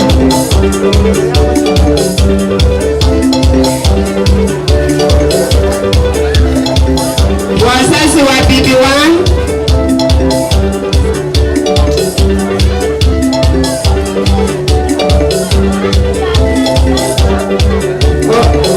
Control these people. What a lot of distractions. Bibi One. What? Okay.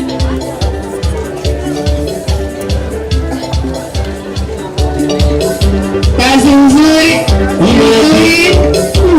Tunaona ukifanya kazi nzuri inaonekana, na hiyo ndio dhihirisho kwamba kazi yake ni nzuri. Leo atalalia blanketi ile ya kimataifa, ataosha nguo. Mpigie makofi.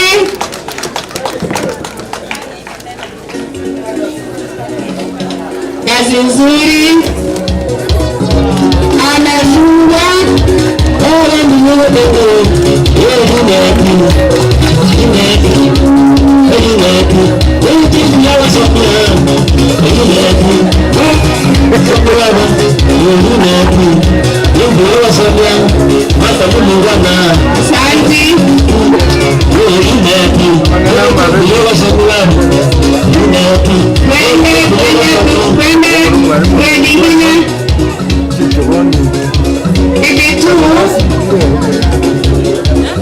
Walimu wa guidance.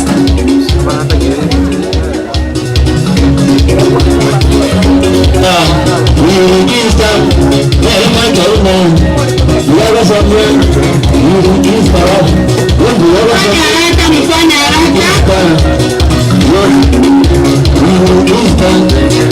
Wazazi jiandae, nikifika darasa lenye unataka ukute haraka. Kwa hivyo wazazi jiandae haraka.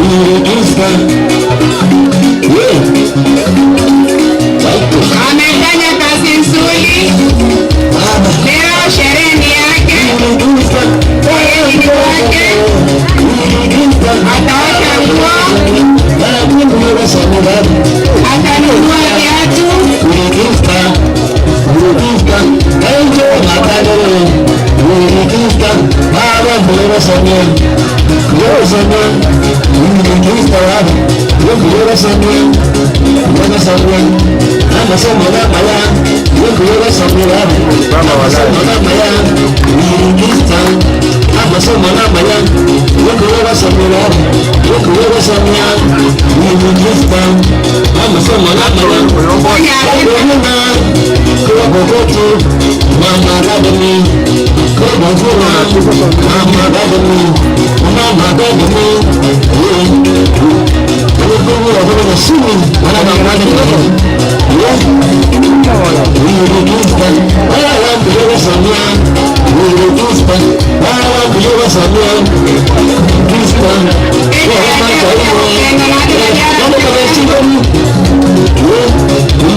Ore lento, edofuna, edofuna. Oh mama, kadami. Oh mama, uzikure ndia. Ogo sabu abana. Sasa wa grade bibitu ifanya haraka. Arondoro. Yashara arondoro. Mama kadami. Oh mama kadami. Makare bofuna. Kana nyere. Makare bofuna. Nyere. Shika. Mwenye kungu la mwenye shini. Mana wangone kwa. Mafura arode bofuna nao mama kadami. Ogele liyo sawa mana ibetu leo. Ya.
Thank you. Mwalimu wa grade 1 wako wawili. Grade 1 wako walimu na wote ni mmoja para kwanga wewe hapo bora tuwa yaende kende.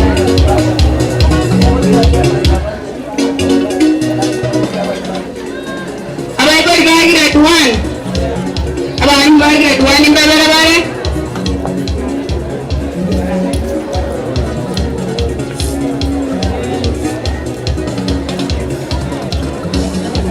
Grade 1. Moi voglio grade 1 taglio.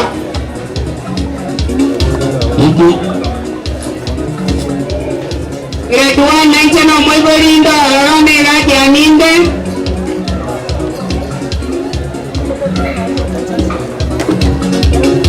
Madam Rosi.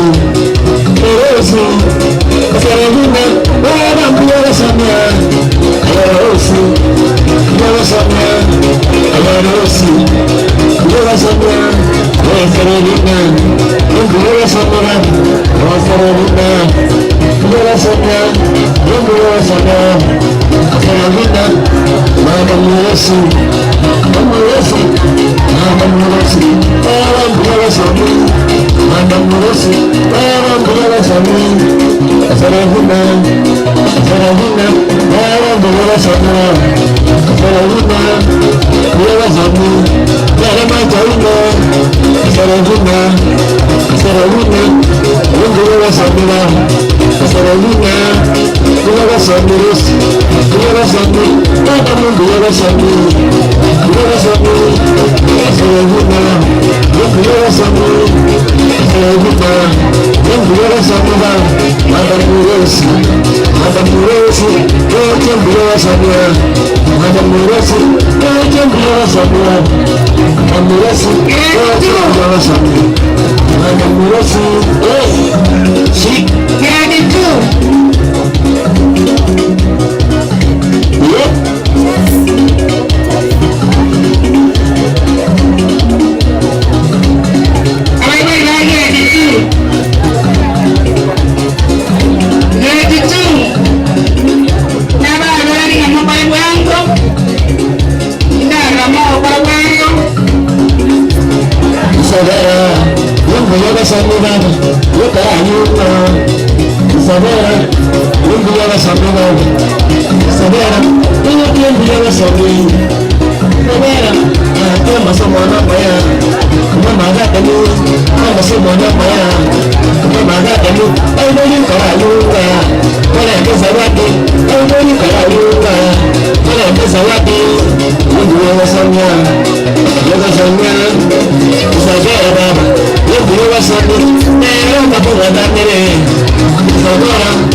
Hey!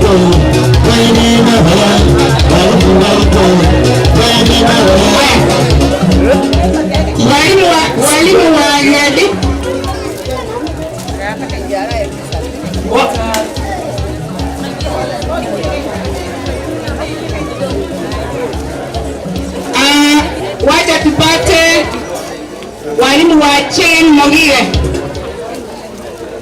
grade 4. Sogea karibu hapa. Tegerere. Grade 4.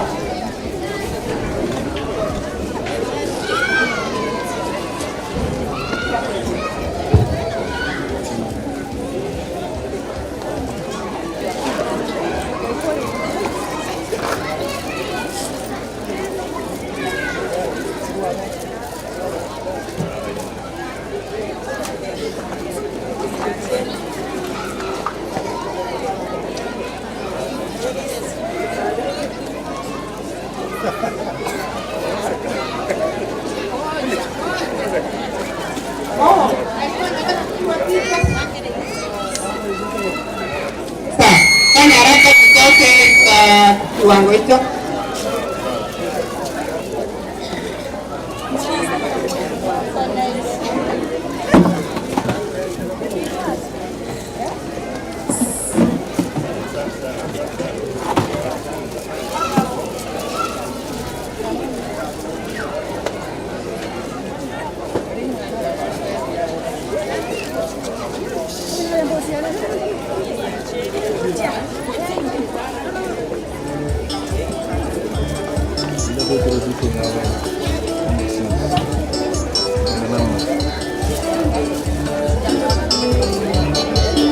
Hata walimu wanahitaji vikombe watumie kwa kunywa chai.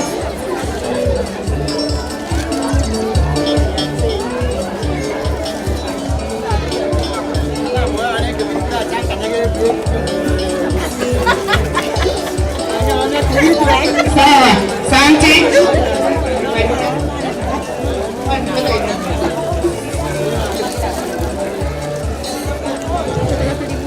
Kami unya maji mweba. Ashara tera ikakwara. Lakini you are doing things so slowly and we are getting late. Please head teacher mupatie zawadia kama tumo mahali. Yeyote ako na zawadi ya head teacher ametumwa mahali anatakiwa ofisi mara moja saa hii. Chukua zawadi yako kwanza. Leo yako haina huko endelee. Onde mwana. Onda ite ukatise yende kumoga nyingine kando. Jara kuna hotel. Wase kuwata kubamani. Walimu wa Corinis. Mzazi mwenye ako na zawadi kuja mbele. Hii ni mwoga yangu na nchini mwezi. Kenya kuganya.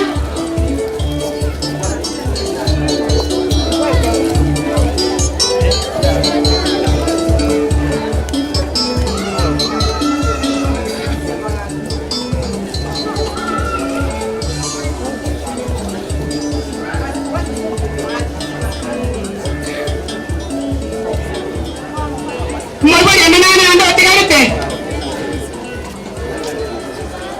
Anya mwabori anda tayo tigarete.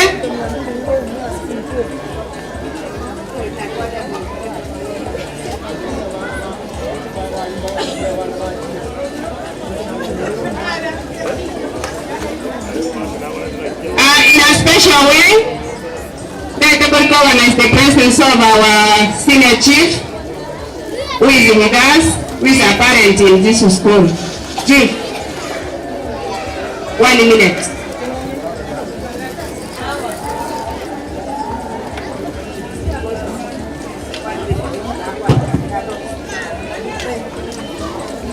Wacha niseme asante kwa sababu leo wanafunzi wanaenda kufunga. Kwa majina anaitwa Kemundo Beatrice, senior chief Nyateke location. Niko na mwalimu kama say your name.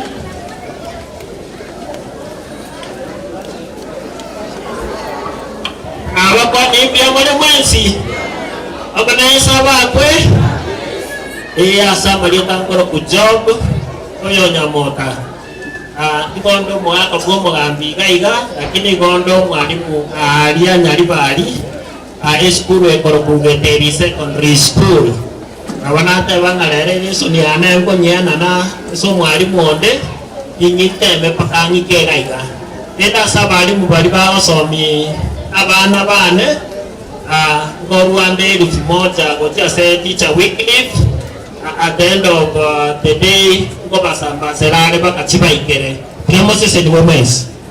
Sawa, naende na special way nataka huyo mwalimu wa daycare. Ako wapi madam wa daycare?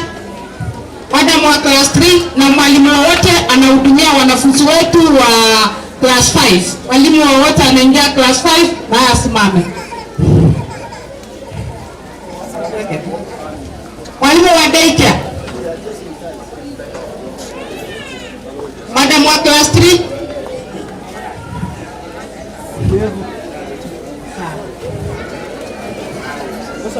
Sawa, madam. Thank you. Madam wa daycare. Madam karibia.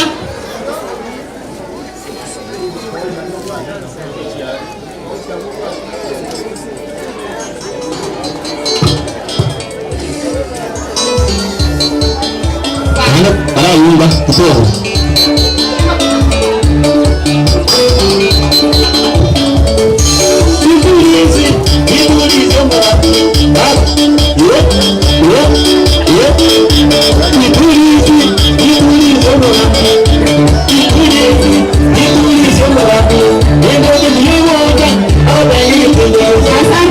Asante kabisa. Rufiki hapo.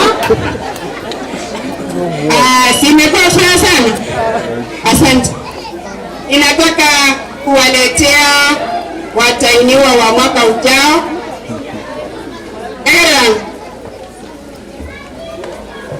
Wanafunzi wa Nyamanze.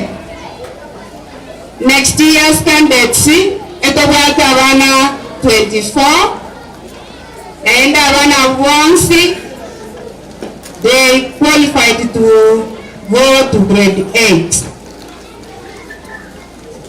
Tuko na watoto 24 na wote wamefaulu, wanaingia grade 8. Kwa hivyo muendelee kuwaombea na wao mwaka ujao wafanye yale ambao ni matumaini yetu na ombi letu. Mwisho ninataka kuwatangazia mwaka uliopita mliacha vitambaa vyenu hapa. Kuna kimoja hapa na kuna kingine huko Aviti. Ikiwa uliacha kitambaa chako mwaka uliopita, nimeweka mpaka mwaka huu kinaonekana kipya, si hivyo? Basi usisahau uende nacho. Na msisahau vitu vyenu hapa, mkisahau nitawawekea. Straight away we move to graduates. Wapi Madam Urikista? Madam Urikista? Peleka your graduates huko juu.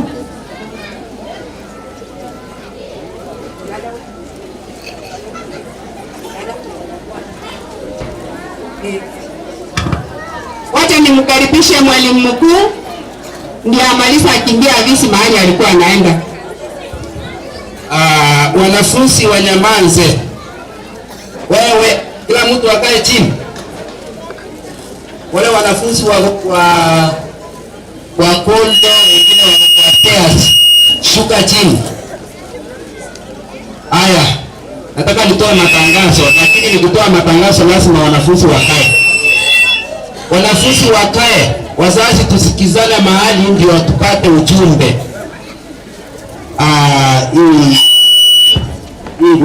Hii ndio ni kwa sababu ya mtihani mkuu.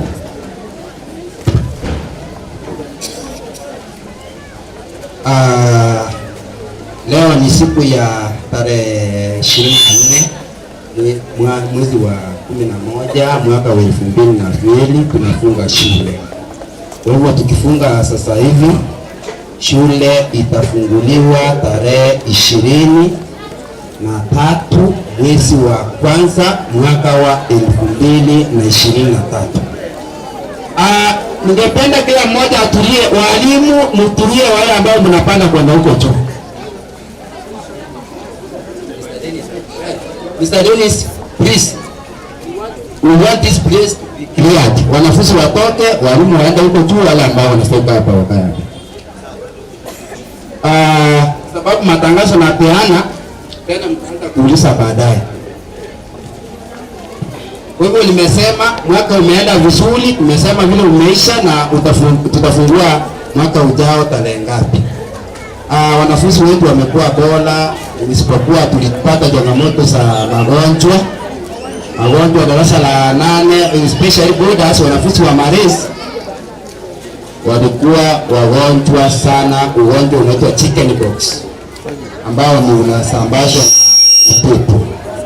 Hivyo tuliweza kuzuia, ikawa nguvu wakazi wakatusaidia. Vile vile tukashirikiana, wanafunzi saizi wote wako darasani na wamejiandaa kufanya mtihani mkuu. Kwa hivyo ikienda sehemu ya school fees, mlijaribu wale wengine wamemaliza kulipa, wale wamebaki ni wachache. Kwa hivyo situpongeze wazazi kwa makofi. Kila mtu apigie mzazi makofi. Tumejaribu kulipa school fees mwaka huu na sisi tumekuwa wazuri. Niseme meneja wetu amekuwa mzuri, raundi hii hatutawakimbiza sana. Kwa hivyo tumekuwa wazuri. Simpigie meneja wetu makofi jamani. Nikienda sehemu ya mtihani mkuu, ni vizuri mtihani unaanza lini ndio utakuwa kuna ripoti unaleta shuleni, usikuje upata askari ushangaa ni nini inaendelea hapa. Kwa hivyo tumesema mtihani mkuu utaanza tarehe 28 siku ya Jumatatu na utafanyiwa hapa darasa la 8 wanafunzi 32, darasa la 6 wanafunzi 22. Yaani mkuu wa darasa la 8 KCPE wanafanya subject 5, masomo 5. KPSEA ni mtihani wa darasa la 6. KPSEA KPSEA mtihani wa darasa la 6, hivyo ndivyo uitwa. Watafanya karatasi 5. Tuseme subject tunasema karatasi 5. Kwa nini? Kuna somo ambalo litapema masomo zaidi ya 2. Naitwa integrated. Tafanywa kama science, wanasema science and integrated science. Kwa hivyo wote watakaa mtihani huu hapa shuleni. Darasa la 8 holi yao ndio ile, darasa la 7 holi yao ndio, darasa la 6 holi yao ndio hii hapa. Kwa hivyo tumejiandaa vilivyo tufanyishe huu mtihani na wanafunzi wafanye. Kitu kingine nilisema kuhusu kufungua shule 23 inakuwa ya day scholars. Boarders wanakuja tarehe 22 mwezi wa kwanza 2023 saa 9 kamili wamefika shuleni. Day scholars 2023, that is mwezi wa kwanza saa 12 wamefika shuleni. Interviews takuwa tarehe 3, sianza tarehe 3 mwezi wa kwanza mwaka ni wa 22 hadi tarehe 6. Walimu watakuwa hapa kuanzia saa 2 hadi saa 9. Vile vile wanafunzi wa darasa la 7 na wazazi wao, kabla muondoke mara hapa, tukutane tujipange kuhusu mwaka ujao. Kwa hivyo nimesema wale wazazi muwie kidogo tuongea kuhusu darasa la 7. Alafu grade ya 6 wazazi wao pia grade ya 8 class 8 muhakikishe mmekutana na mwalimu wa darasa awaambie yale ambayo yanastahili kabla mtihani huu wa mkuu kuanza. Kuna vitu vinahitajika, geometrical set, Clipboards na vinginevyo ambavyo huenda vitatuwezesha ama viwezeshe wanafunzi wafanye mtihani vizuri. Kwa hivyo mwalimu wa sana sana mzazi wa darasa la 6 na wa la 8 msiende kama mtakutana na mwalimu wa darasa vile vile mwalimu mkuu, kwa sababu ya mwisho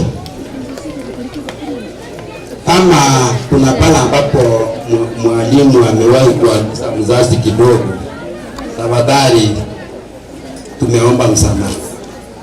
Kama kuna para ambapo mwalimu umewahi kuarushwa na mzazi kidogo, nimeomba msamaha kwa ajili ya kila mmoja wetu.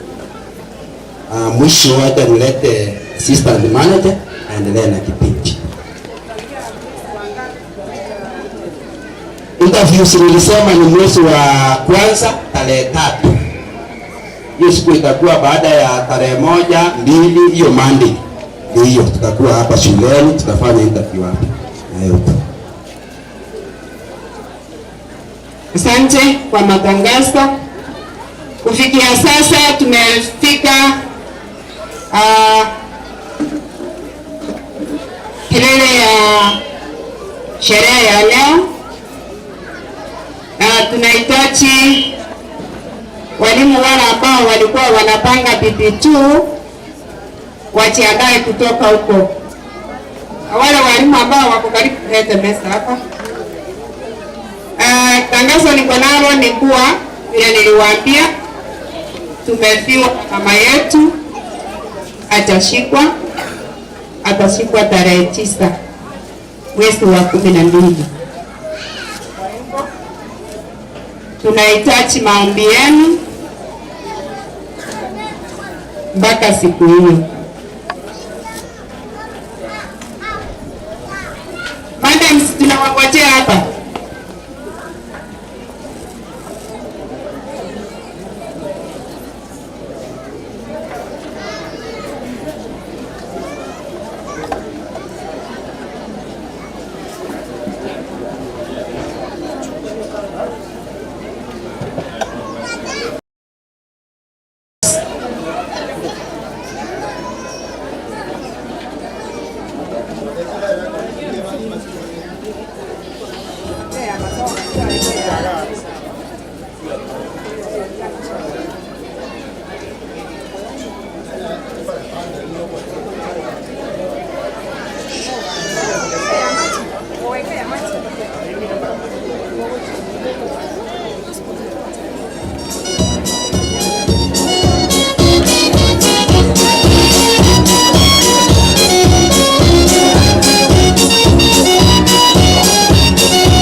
Abana watoto wote kai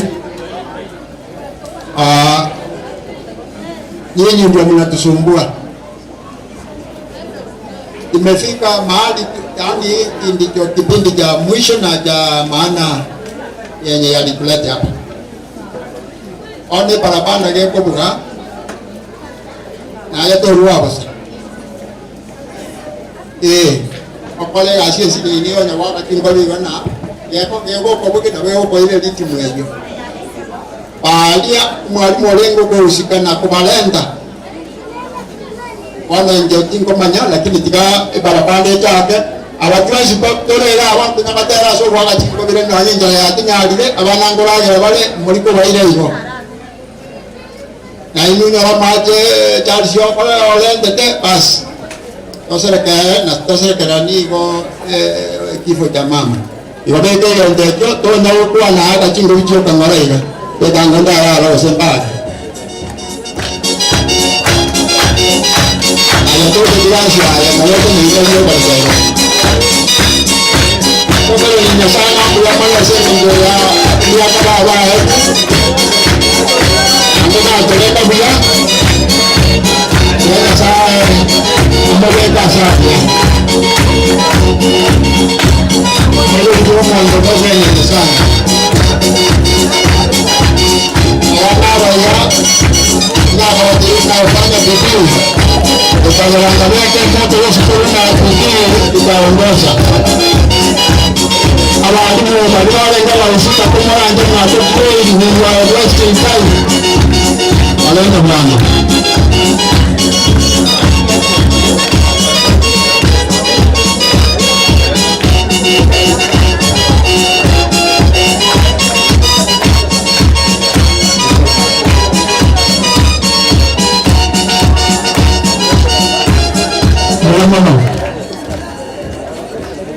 yangu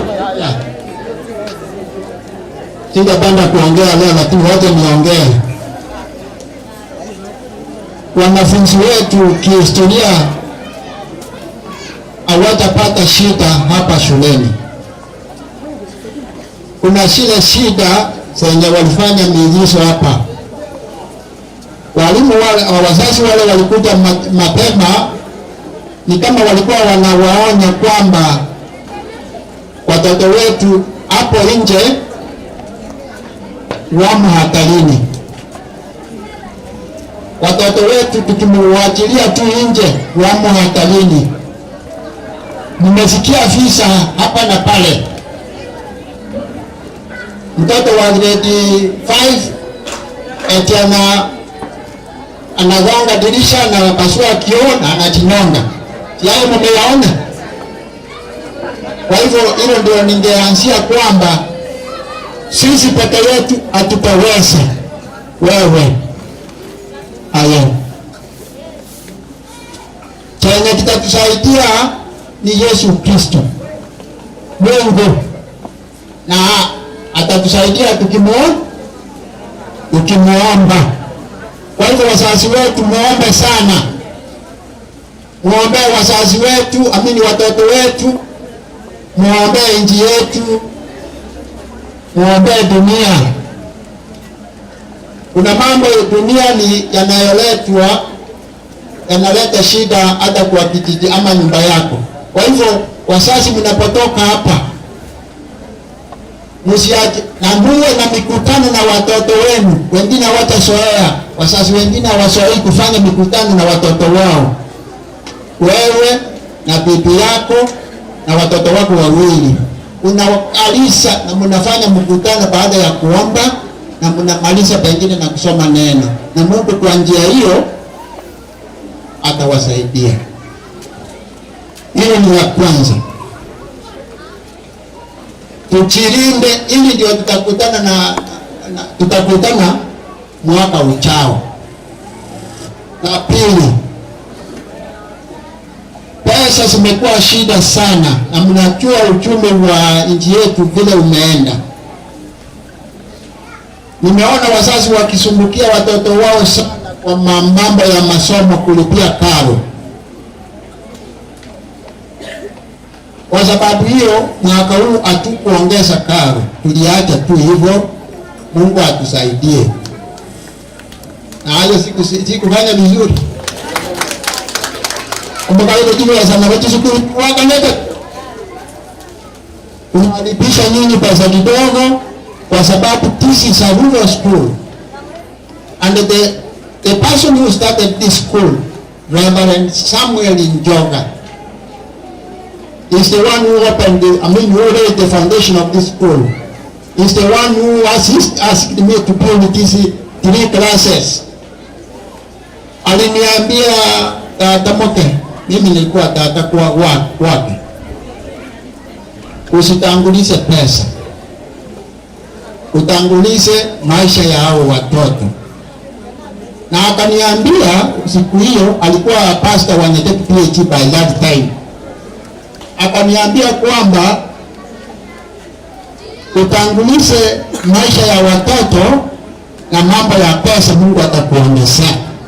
Sio kupitia kwa wazazi, atakuongezea kutoka kwa njia zingine, baraka zenye atakuletea. Na kweli kabisa, ndio sababu naona malipo yetu ya karo hapa yako chini. Yaani ile maombi aliomba kwamba let it not be a business school, hiyo ndio ilikuwa maombi.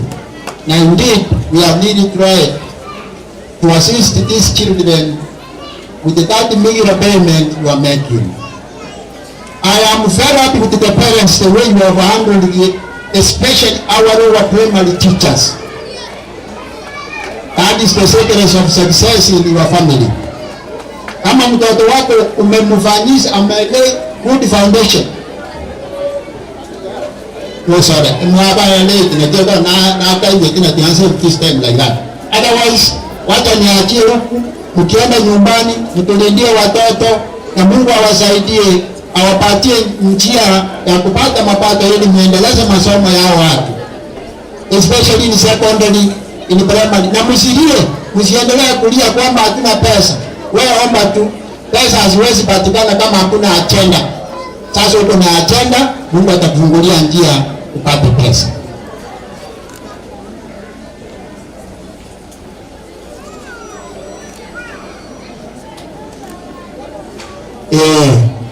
Secondary, junior secondary kwa grade 6 itakuwa hapa ndani.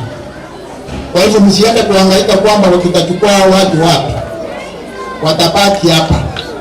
Kwa hivyo ndio hebu tutamenyambia, na nashukuru wote wale mmekuja Radio Funa. Asante kwa kujitolea kuja kupokea na kuturusha kwa hewa. Weka hiyo parapanda ileta watoto, nasikia wametoka.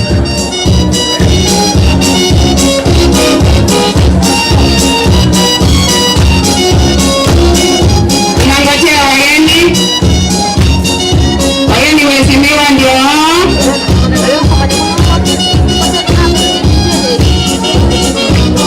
karibu sana wageni waheshimiwa.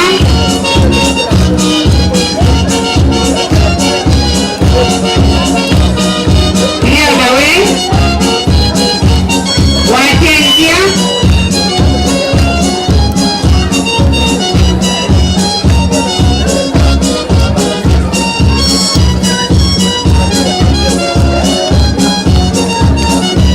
wazazi wa BB2 tuko na certificates za watoto, msisahau, nikisahau mnikumbushe.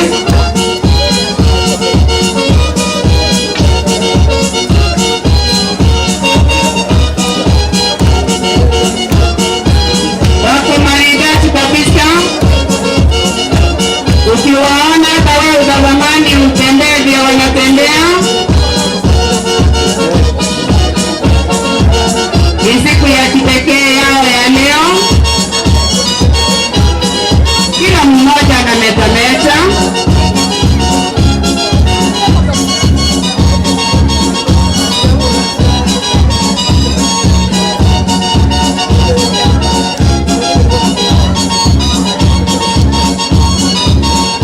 Ni harusi ya kipekee.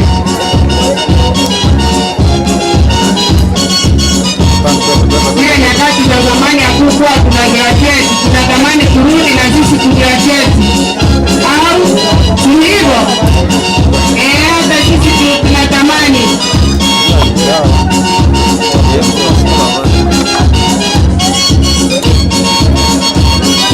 Anafungua yes.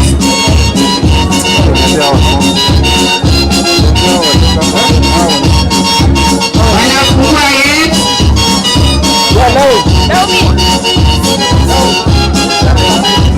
Anafungua yes.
ningeomba uketi. Kama wewe sio mzazi, wanafunzi waketi. Wale wanatoa picha, keti. Wanafunzi nyinyi sinao. Wale ambao wamesimama juu ya keti, keti. Madam, just face this direction.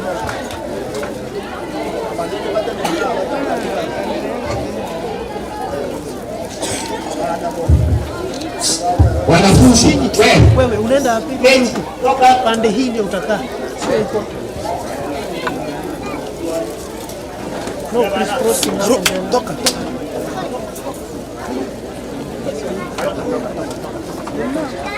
Walimu excuse me.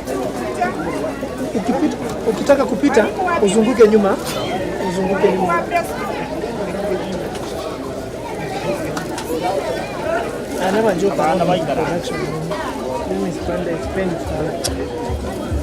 Mimi siwezi kuzuia. Sisi nimemvaa.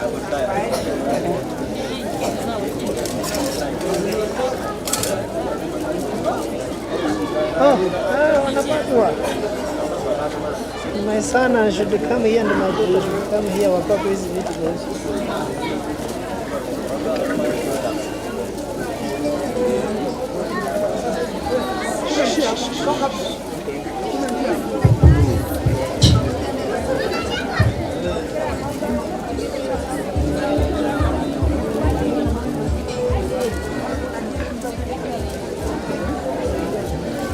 Nani yule achapaka?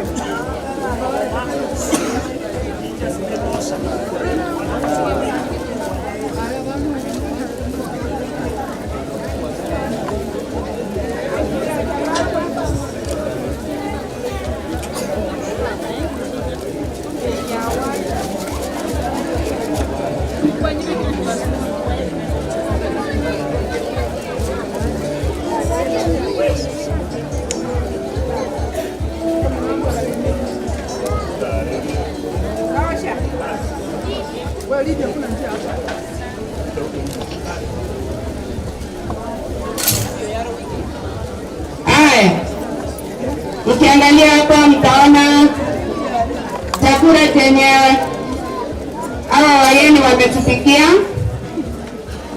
Kamera nyingine kwa vile natoa kujua. Inachoma picha. Nataka kila mmoja angalie TV. Angalia kwenda upande huu. Kutaka kubadilisha settings. Haya.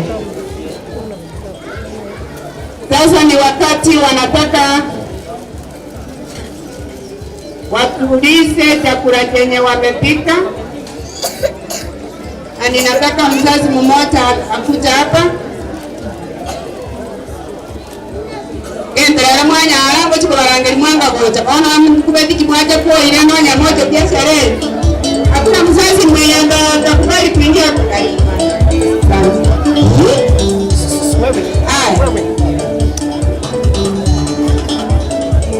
Tunataka tuombee chakula. My God, make the pray. No crossing, eh? Tunataka kukata keki.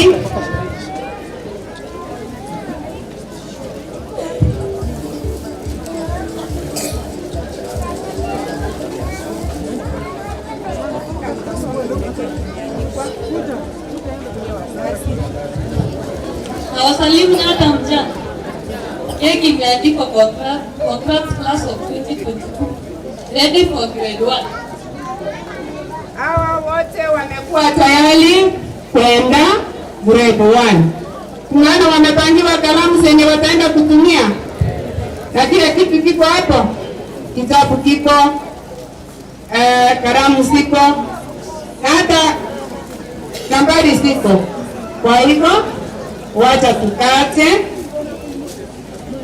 Waindio wasikate ugali wakati keki.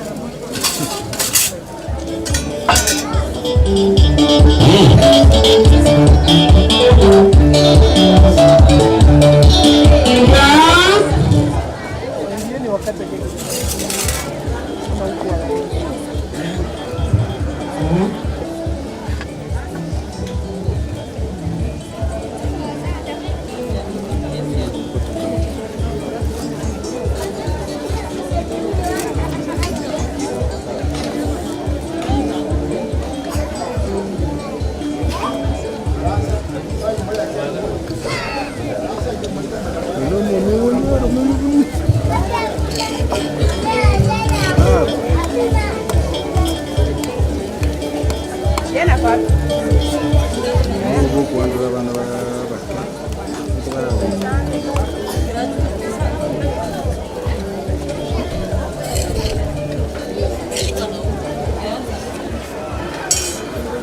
Graduates wa kwanza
mama tunakolenda bana hapa bana baito tunakoangalia bana baito wote tutaya kuelewa ngoja wewe uniform tukilala leo wazazi hiki kitu usipokuwa uangalifu kitaleta pesa na sana. Ninataka sasa daycare Watoto wa daycare kama wako pande hii, kuja upewe hiyo. Kama wewe si daycare usikuje. Daycare ambayo oyo. Mnaponya wale keki, mnaponya jikoni sasa yenda hapo mchere. Kwa kuna soma mchere ndio tabia ndio kuona ende. Daycare hapa, barongozi wana basa koji hapa. Adotia sasa.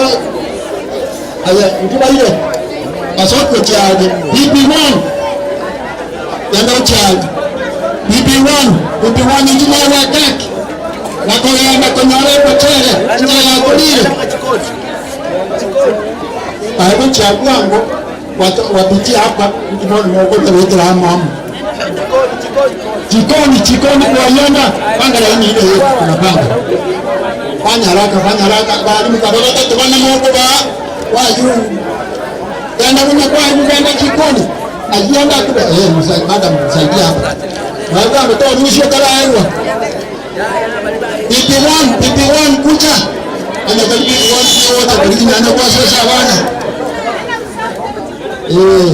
BP1 abayo ni mmoja ni mtaki na abadi kano madam bwangu abande kawo ndiyo tirabaye kata jikoni sajanda jikoni akwa machele PP1 to akodre tonde grade 1 ya ma injimoje yote ni kuta ngine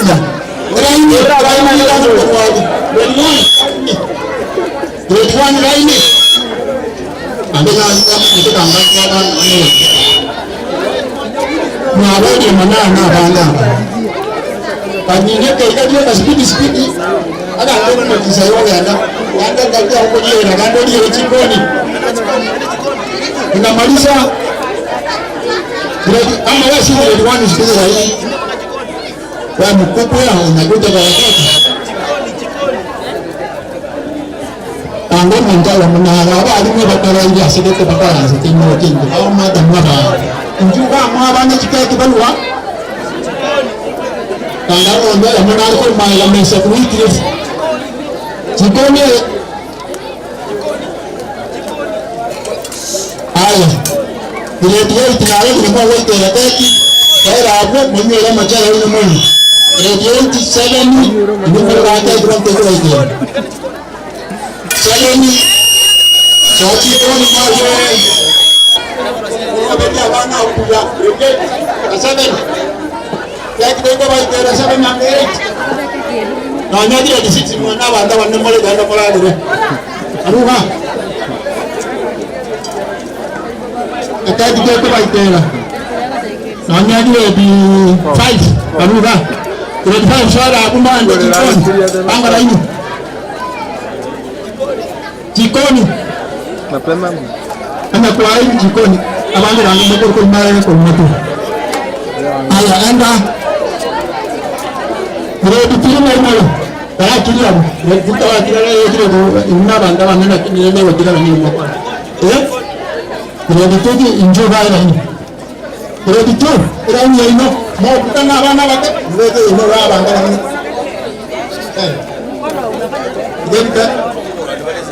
ate lakini ndio bandara itere na bra mwende na ne baba ate rusi kwa mtu aanje kama tamu kwa kodo ndio faa kwenda mwaje leo itara ala tutakuwa itara ala na mwana iwe tori akaki amno manaye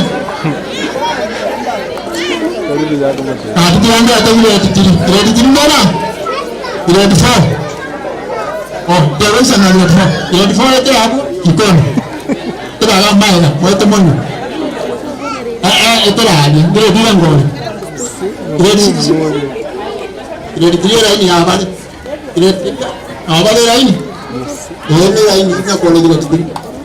Lalu kalau dia apa yang mereka?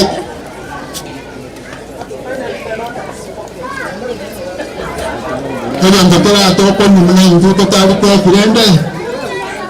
Masa kita nak orang kita sodor pun ajar. Nak ni mana?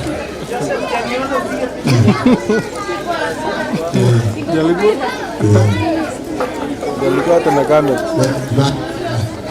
Banda mkuu. Kimbia hadi jikoni bana Msavio. Kimbia huko Msavio. Aya Mr. Now, about to finish. Atuwango ga moyende mondo grade 4 tatoka. Atoka jikoni na ile ndala hii. Omwalimu wale mama wange jikoni. Bali mwande kwa sababu wale ni gaiga abana bakaligoita na jikoni. Atika ila yenda kwa kazi. Ayata bi tedi tije nyuko ni jaku. Madam Isabella toka hapo. Tafadhali enda msaidie wale watoto. Wako nyarambu wale moto. Aitebulenda ba ufuna ambato manye nandwali yake mutako bana barakuwa mho batiga. Ndio ufuna na bale ndibale aitebulwa bakuni gende yaki. Madam bakuni gogo bana. Anyinga na mwande ndio yale ufuna. Oye que me di. Make sure so that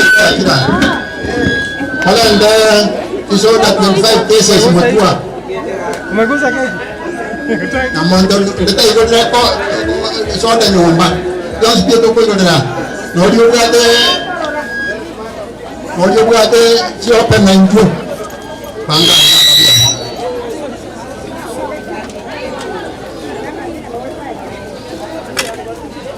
Bangabu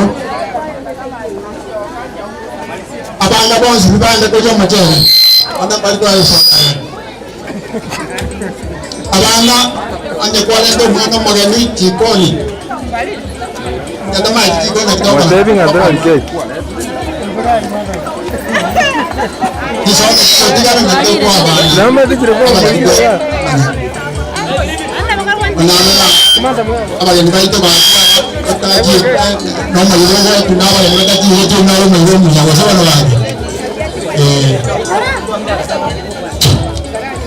jikoni watoto wote jikoni mwende mpewe mchere anya kwa mabanga mimi wote kwa mwana mimi ndio ndio mchere ne tingende toko bao kutoka mama mimi sio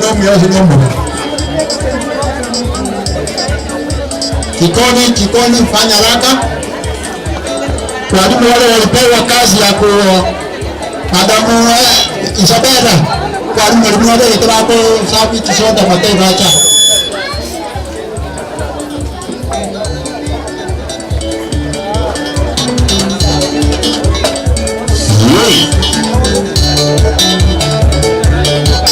Era akili yake.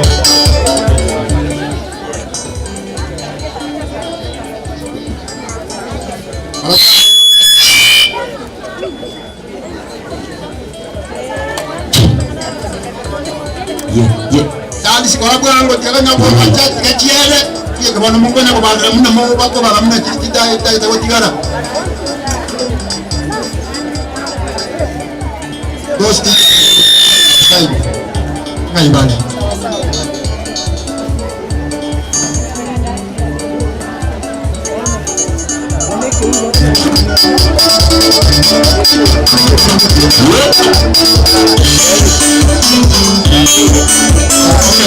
Okay. These are like Tokwa Bible half, Abanga Vatican half.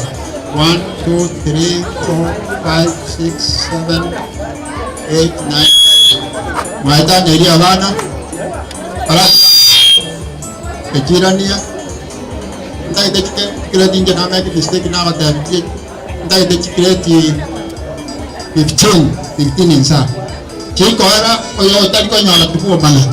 Kwenda ngongore. Irani isano. Isano. Yale abana ngoli bale. Irani yale ni abana kitimani.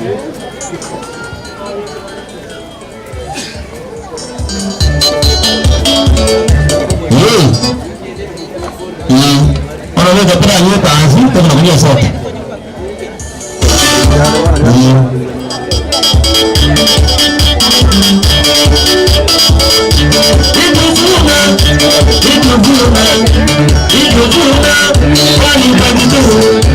Itu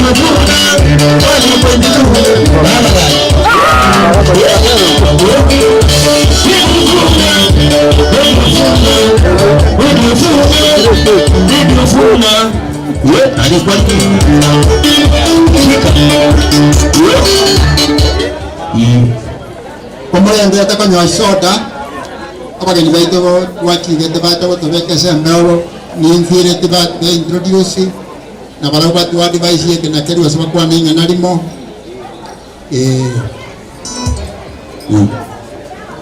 abali mubande mo abera mweka lakini mwaki kisikira muntu naye ma ngere kwenda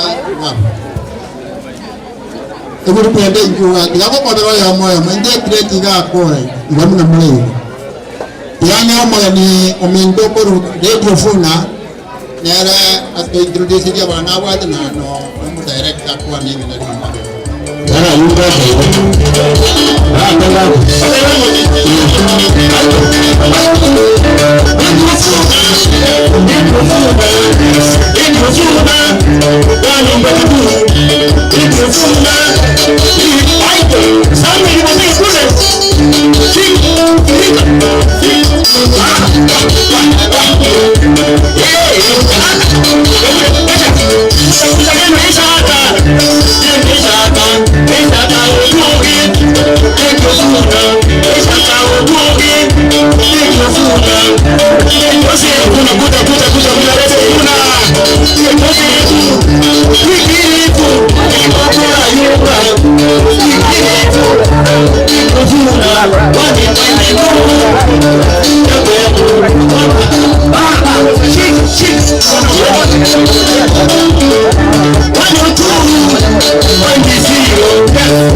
Yes, God is good. Mwayo kusine sorry yaba yudia. Biamole. Yes, Radio Vuna. Radio Vuna 102.0 FM. Tore ngina Vuna TV bali mode so mutandao asa YouTube. Mwakwenda Vuna TV na mori ngemo yo Vuna olenge. So ntore ne timu yana ya Samuel Tanguru kumuralia Samuel Mosekuru Radio Vuna. Iganya cheki tu achira mashabiki no bara abange. Andende temba erenda abamindama bagana barabakuane. Ini rubaye menyanga kiwa para nani kiwa para. So tutarachaka ntora mana mashabiki nyajogoro ulitanga ni kuma.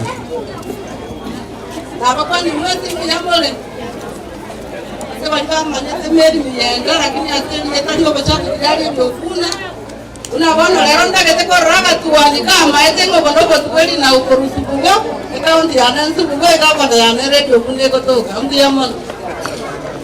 Sawa biyaona sana tolere kate sobo Mr. Mark tengono to morali ku waseke noraiga nere ne morali ku rugaye yako erando ansta bantu wansikere kona morali ku waseke noruga ne akurukwa malita ngi wana wate morali ku kana mayano yose na abantu bamendana abakwana mansimbe yamore njenga ngoro kwa mesha kibuti mamo no morali arakiri ngorandi usawu ku Radio Vuna atkari suni abantu what is going on ngabana ngwate ngambi yamana sana mwate kana Radio Vuna igeko bwatira bwetera mtandao www.radiovuna.co.ke asabali baraka ni namba yo wakesi direct igere 0704 102 102 SMS olio takete kolika bokolika igere 0706 10102. Asante sana gendrata Radio Vuna kila chinga timu na kwa mwasisini eskuru yenye kwa mwoto na araga Vuna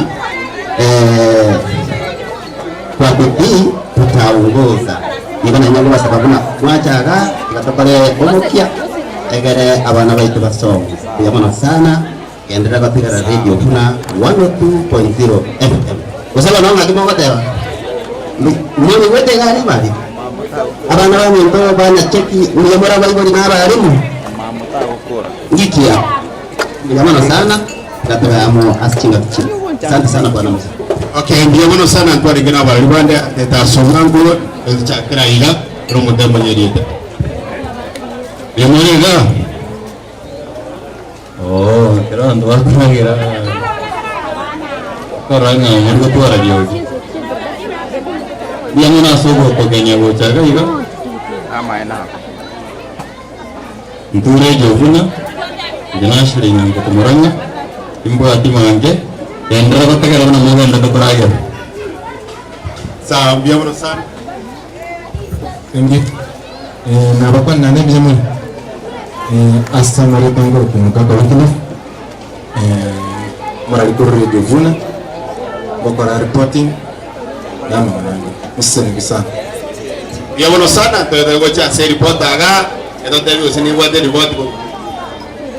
Yes, abanda benseme anyatekina bakwa ninga bwakire lakini kagekera mukoragira muri guhitaba ya sana njasamare tangrupa Joseph Nyagaka Reto murubari ko kumureke to cya semiro ni ngwata basakire binyoro gweta yiga basakibane mbara abande ndinde ripota samangana maye news yega ndata namo ko report ku gwato kwali indasire dio buna wano 2.0 FM igondo mo engineer asemitamba yon spio bisi mbugo gwadara no murori tweneke ngekere mitambo yangire na inde yabe asomro uri ko mureke to cya semiro bari mu ko ngo bachakira ngwata basakibana bachakira ngaki Omanje motigere na kwari ni asomro uri ko mureke to cya semiro chingoro ko Joseph Nyagaka na go sabira to so ndege ni totale mi yagusini chingongo chedana elitu manyara ri atekire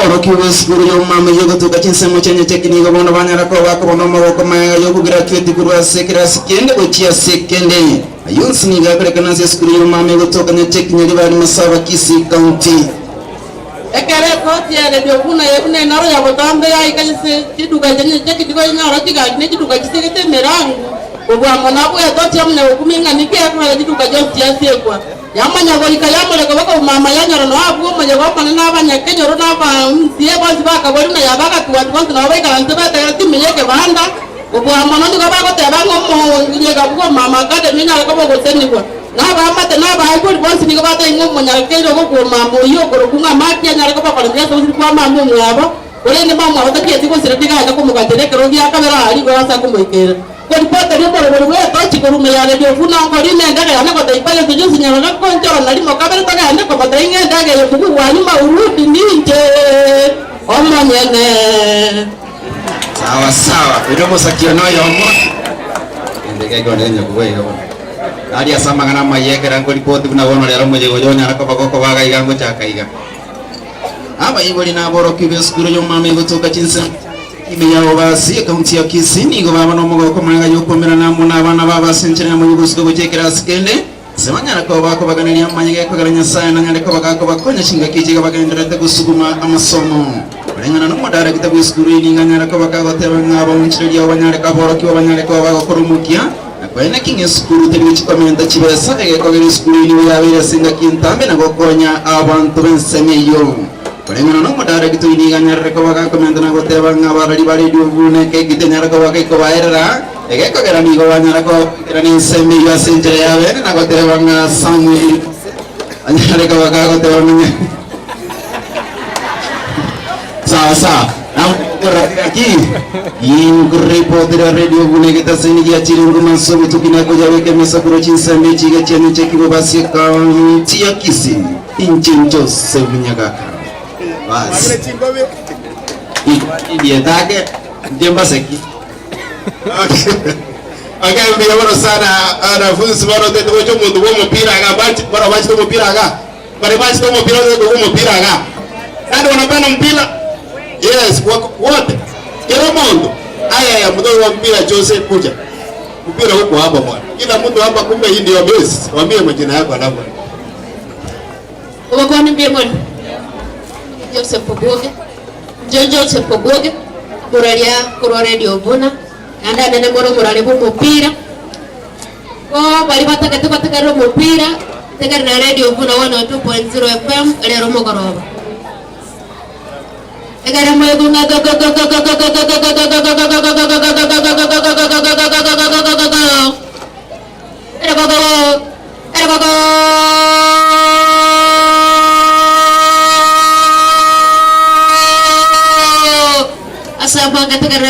gunga eh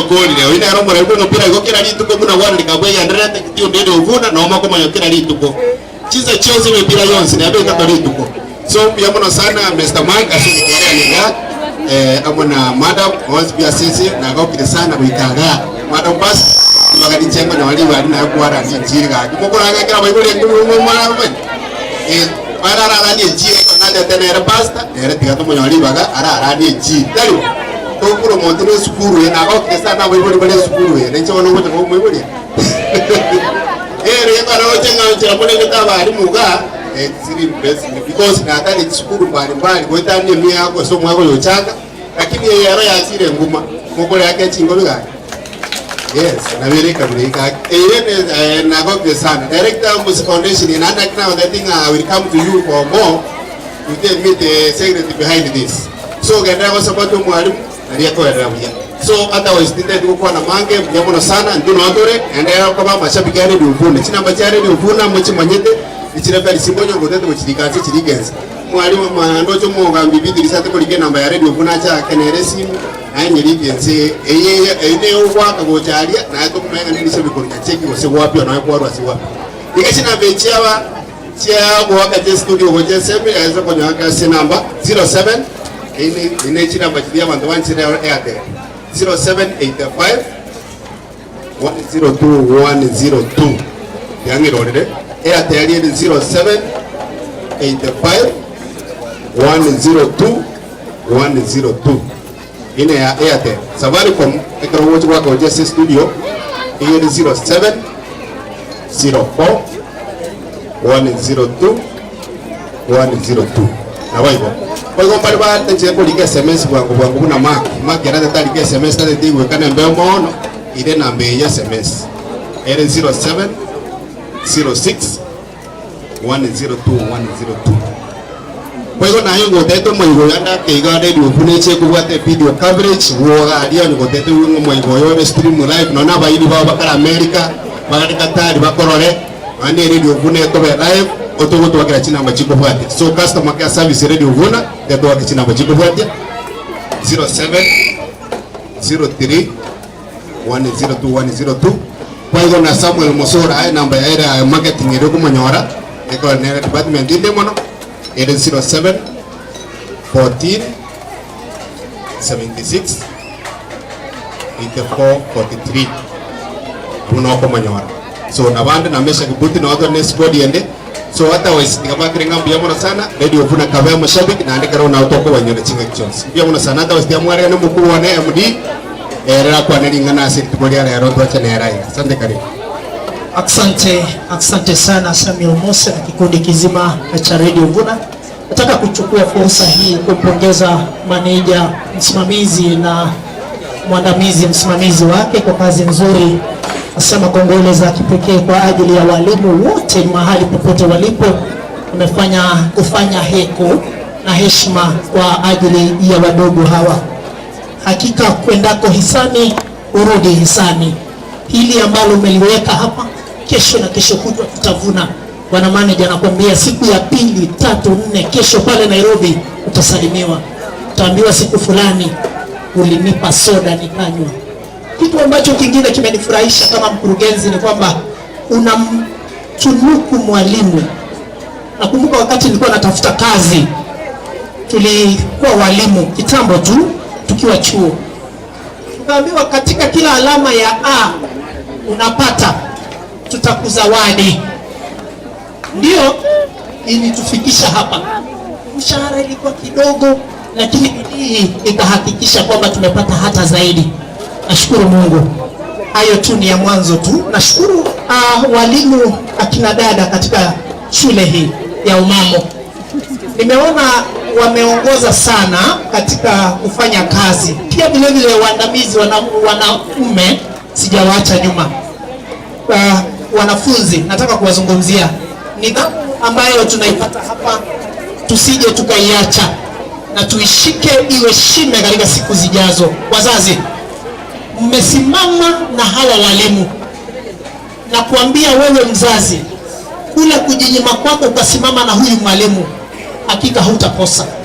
Imeniguza mtima kumkabidhi mwalimu zawadi. na kama mwalimu umekabidhiwa zawadi, jukumu ni kwako. Swali ni kwako, utafanyaje?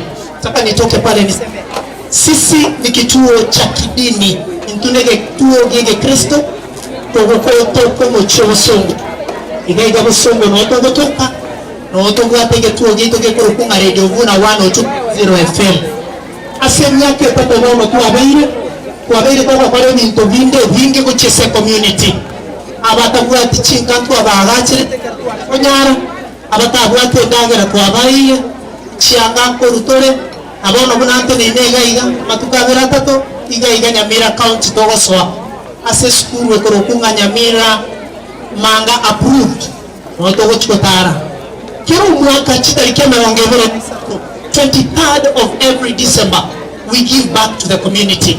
It is one of the many things togokora igo tarehe 23 umutienyo yo December manager erora nyoro bibaga na ofisia assistant manager pia ukipata nafasi mtembee ebipindi ko duata ebichakire ta abana bake bakigia abantu abanene ngoda bali botuko ebipindi ebibyonse tori gocha kwa atukwaruzane tori go kwana buna motabageti to go kwanegere abantu baito banyore semi nande bekonye guchimutwe to gwate ebipindi byo kugosegete lindo nyore kwenyorera entrepreneurial programs to gwate ebipindi byo kugosegete nyende onyora amasomo educative programs to gwate ebipindi byo kukumanya elindo manya kiese gukwana une ebipindi evinge buna ketie mambingia ekorete no muge buvuge onyora mangana yose na yanda mange to gwate ebipindi kya mangana makuru ekorete amatera makuru ekorete no mura Samuel Mose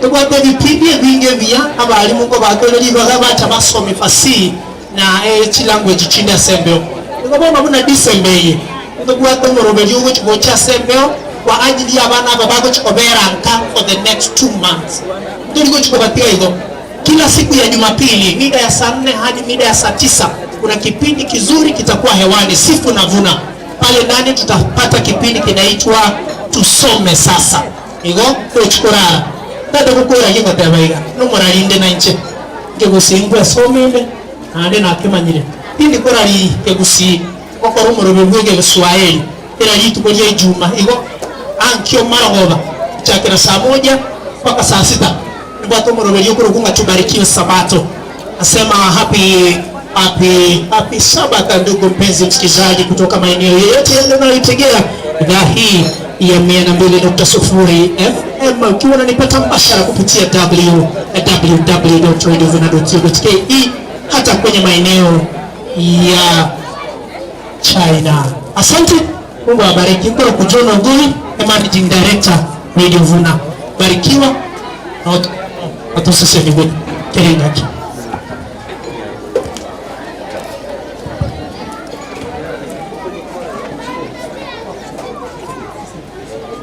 Haya, asante.